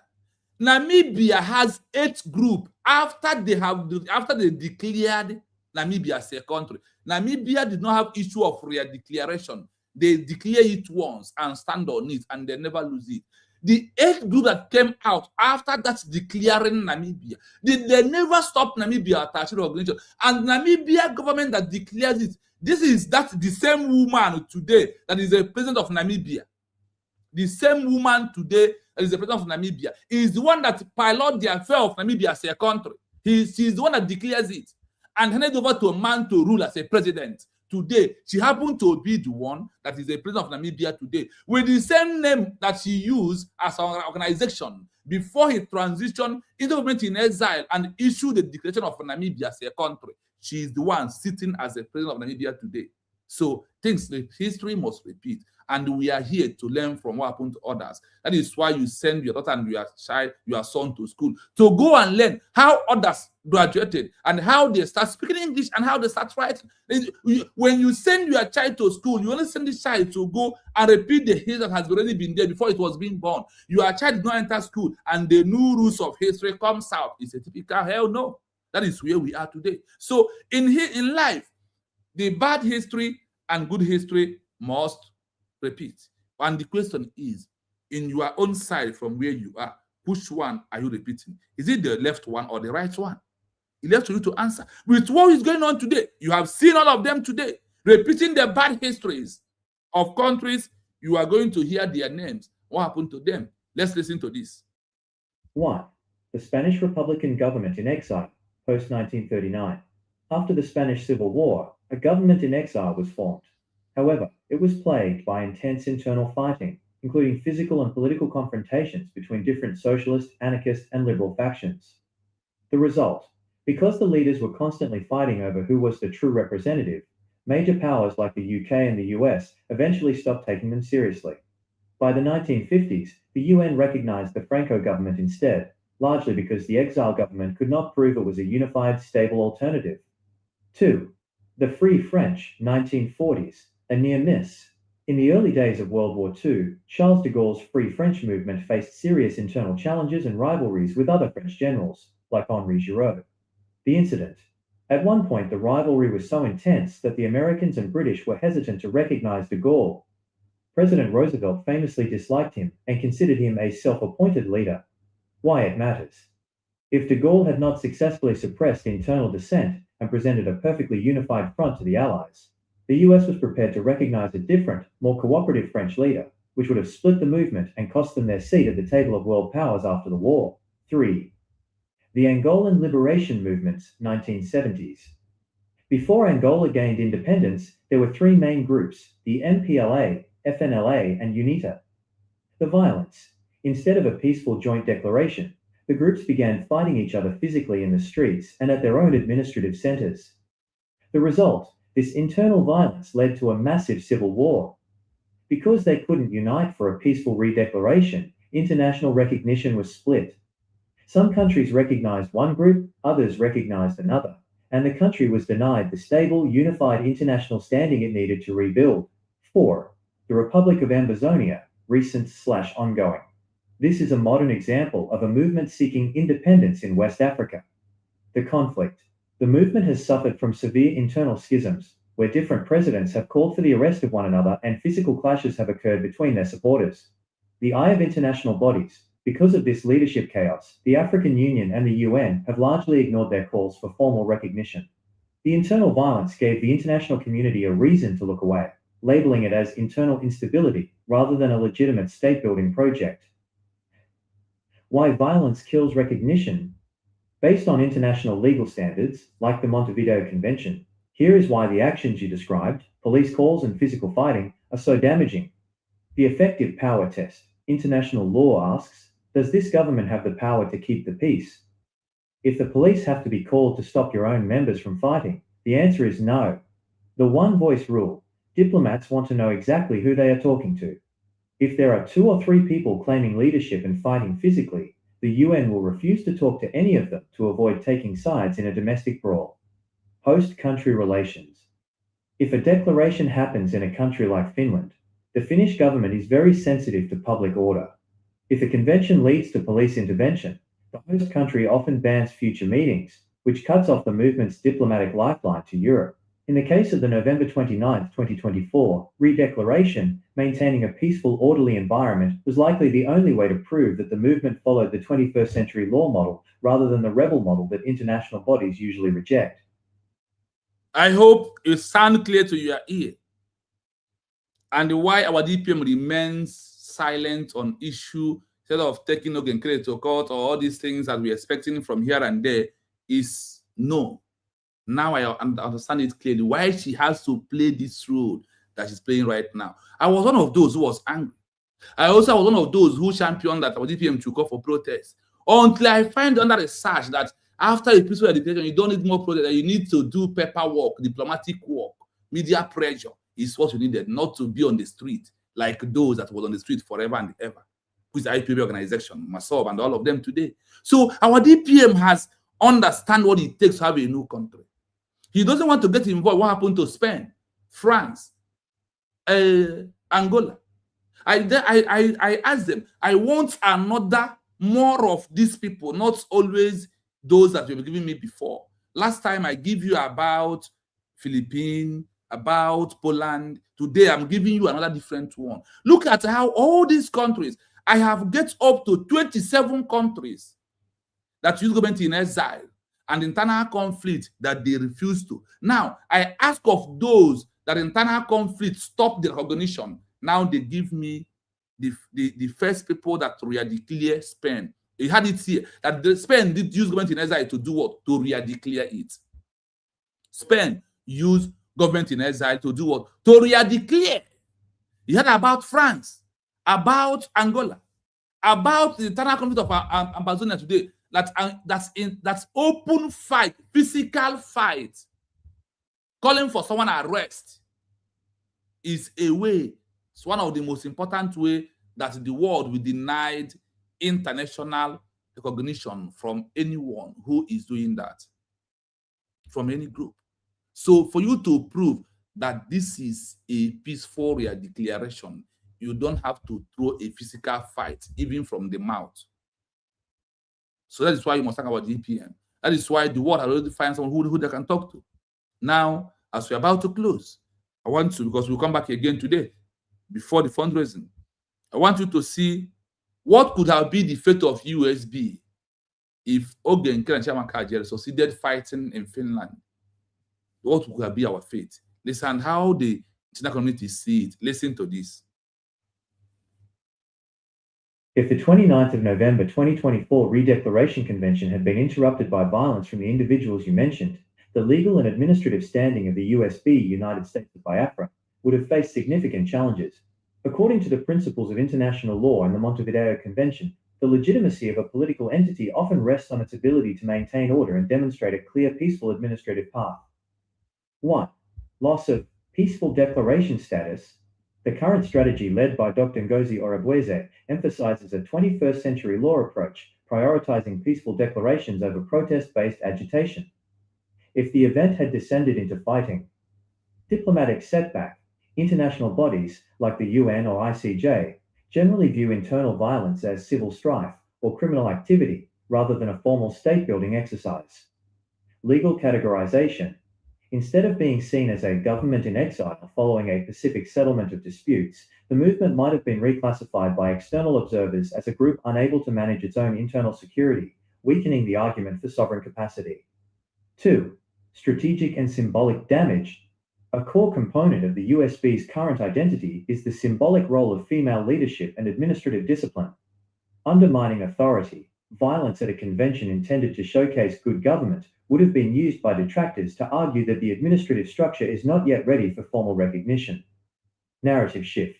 The focus would have shifted from the determinative memorandum and digital sovereignty to the physical conflict itself, allowing international media to frame the movement through the lens of instability rather than state building. 3. Legal consequences for the interrupters. From a legal standpoint, such an interruption would have likely triggered internal sanctions. The administrative body would have had the grounds to formally disassociate from those individuals, potentially issuing letters of non-affiliation to ensure international partners knew they were not part of the official USB structure. FARA and international law. Since you've looked into the Foreign Agents Registration Act, FARA, and international legal precedents, violence could have complicated the legal standing of any representatives abroad, as they might be held accountable for the actions of their affiliates under different jurisdictions. Summary table. Peaceful versus interrupted declaration. Feature: actual, peaceful, declaration. Hypothetical, violent, interruption. Legal status: follows Pacific settlement principles. Risk of being labeled civil strife. International view: focus on administrative continuity. Focus on security instability. Leadership: Dr. Orebueze's authority is maintained. Authority is challenged by physical force. State building: advances digital sovereignty goals, stalled by internal policing needs. By maintaining a peaceful convention on November 29, 2024, the organization preserved its ability to argue for legitimacy under the Montevideo Convention, which requires a government to have the capacity to enter into relations with other states, a capacity that is much harder to prove in the midst of internal violence.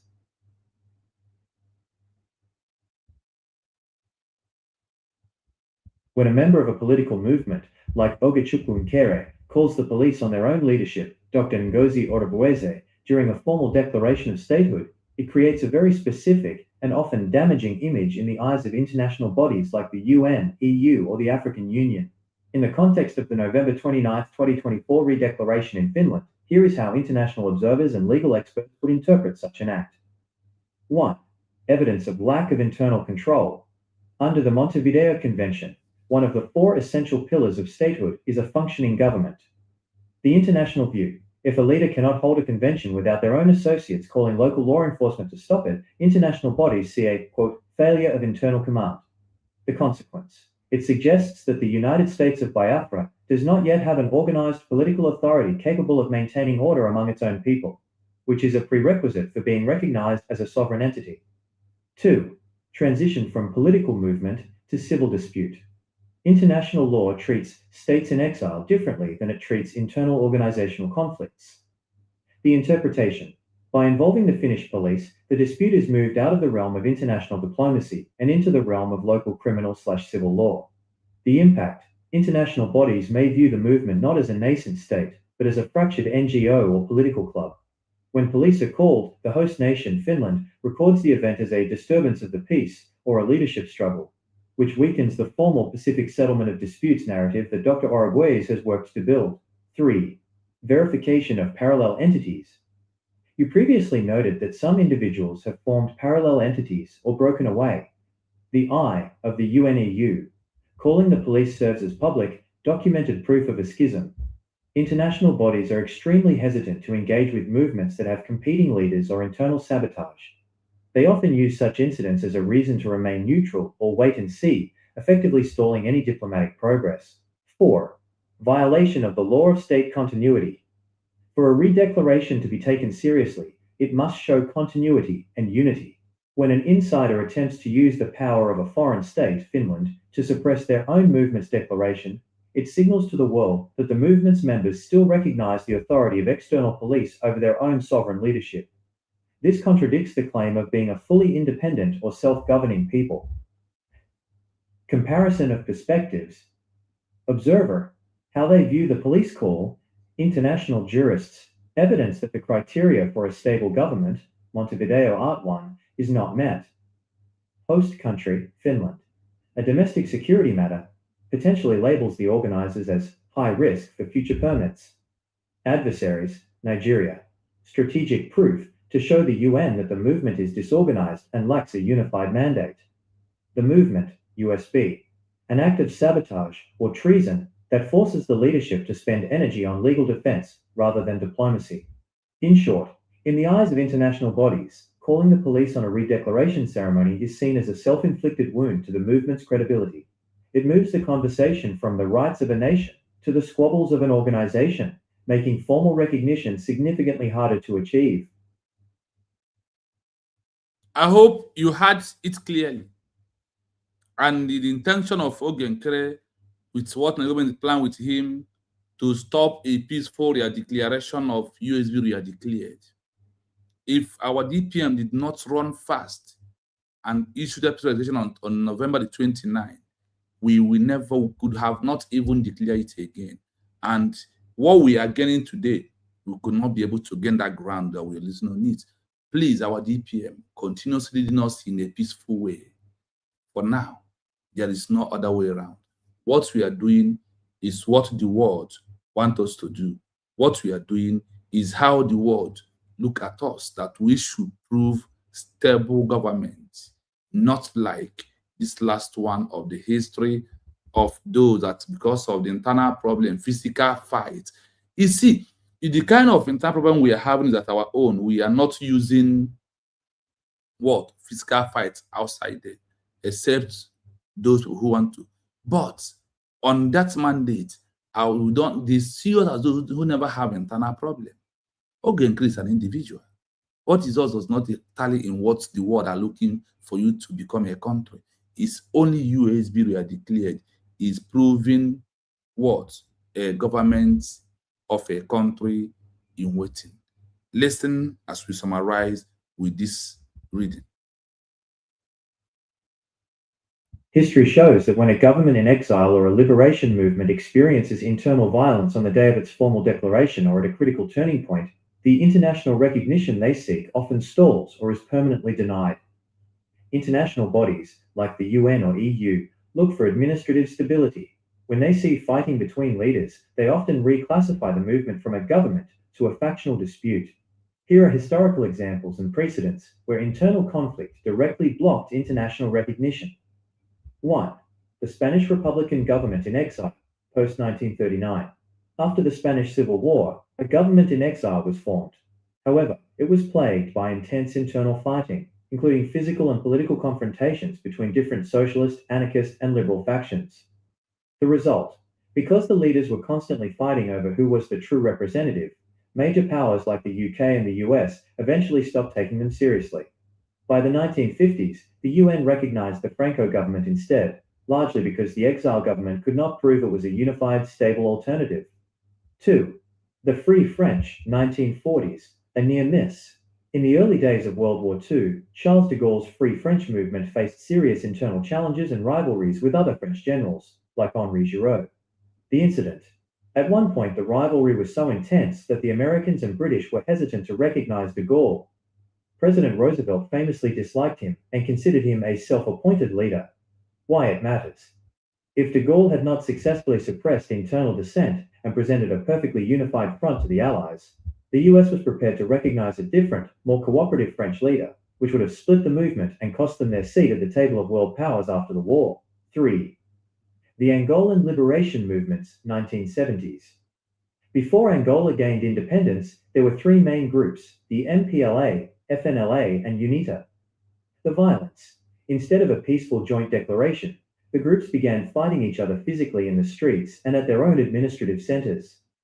The result: this internal violence led to a massive civil war. Because they couldn't unite for a peaceful redeclaration, international recognition was split. Some countries recognized one group, others recognized another, and the country was denied the stable, unified international standing it needed to rebuild.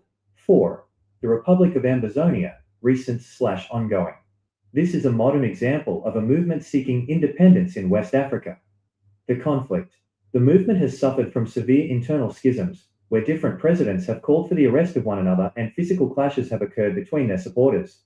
The eye of international bodies: because of this leadership chaos, the African Union and the UN have largely ignored their calls for formal recognition.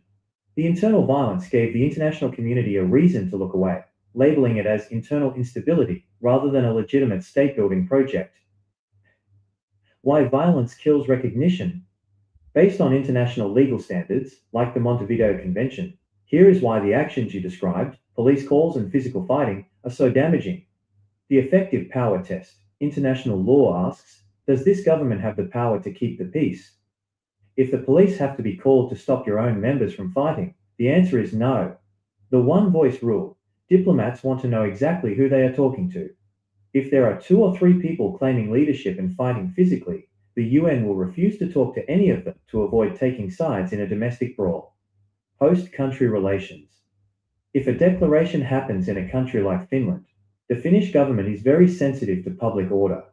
If a convention leads to police intervention, the host country often bans future meetings, which cuts off the movement's diplomatic lifeline to Europe. In the case of the November 29, 2024, redeclaration, maintaining a peaceful, orderly environment was likely the only way to prove that the movement followed the 21st century law model rather than the rebel model that international bodies usually reject.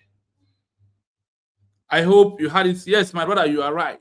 The world understands that we don't have internal conflict, that the only thing we have is saboteurs that Nigeria recruited into the movement.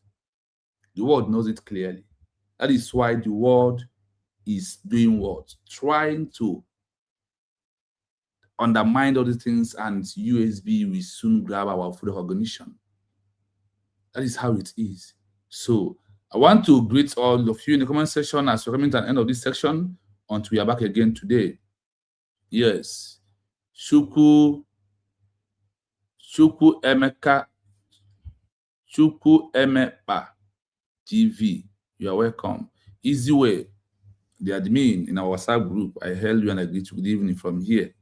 Gonaya, I see you. Good evening from here. Good evening. Good evening. Sonia, good evening from here. And Mommy Maureen, good evening. Joseph, you join us today. Joshua, thank you so much. Good. Thank you so much. I see all of you.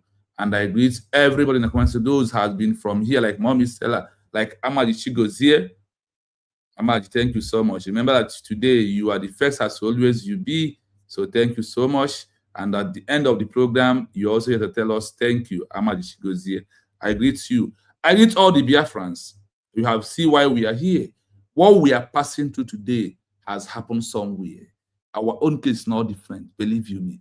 Our problem is that this is the first time that we are getting it right. After the 1967 to 1917 war. From that time till today, the first time we're getting it right is November 29, 2024, was the first ever gotten issue of Biafra on the right side of the international laws and 21st century law. I want to thank you. May God continue to bless us as we are going to come back again. Protect us and keep us safe, because the only thing we have to do is to bring us a exposition for you to know if you are still doubting the movement. There's no time to doubt. The time we are into is time for USB we are declared as our own full country. Do not panic. We are on the right track and we are winning. We are winning hopefully. Enemies will later pack. Remember that in America, that over 80,000 disappeared. They run away because of the sin that because of the sin they committed when America is fighting to become a country that you are seeing today. American citizens, over 80,000. 80,000 American people disappeared. Traveled to another country, they formed their own country there, and they remain there till today. So, do you want to be among them? Continue being against USB we are declared. Continuously being against USB we are declared, because you pack your bag and packages and disappeared. Like Namibia, pack all the enemies, put them, send them to the territory of South Africa, and let them remain there. Today, those that Namibia people that South Africa Namibia sent to South Africa today, they are fighting to have their own country again. You see, and Namibia refused to welcome them back. I want to know that anything that is happening, it has happened somewhere. You just look at it, you will see it. And the man is my own is to ask questions, and I might find an answer that will never allow me to lost in the road. Thank you for being here. Thank you so much. Here we come to an end of today's program.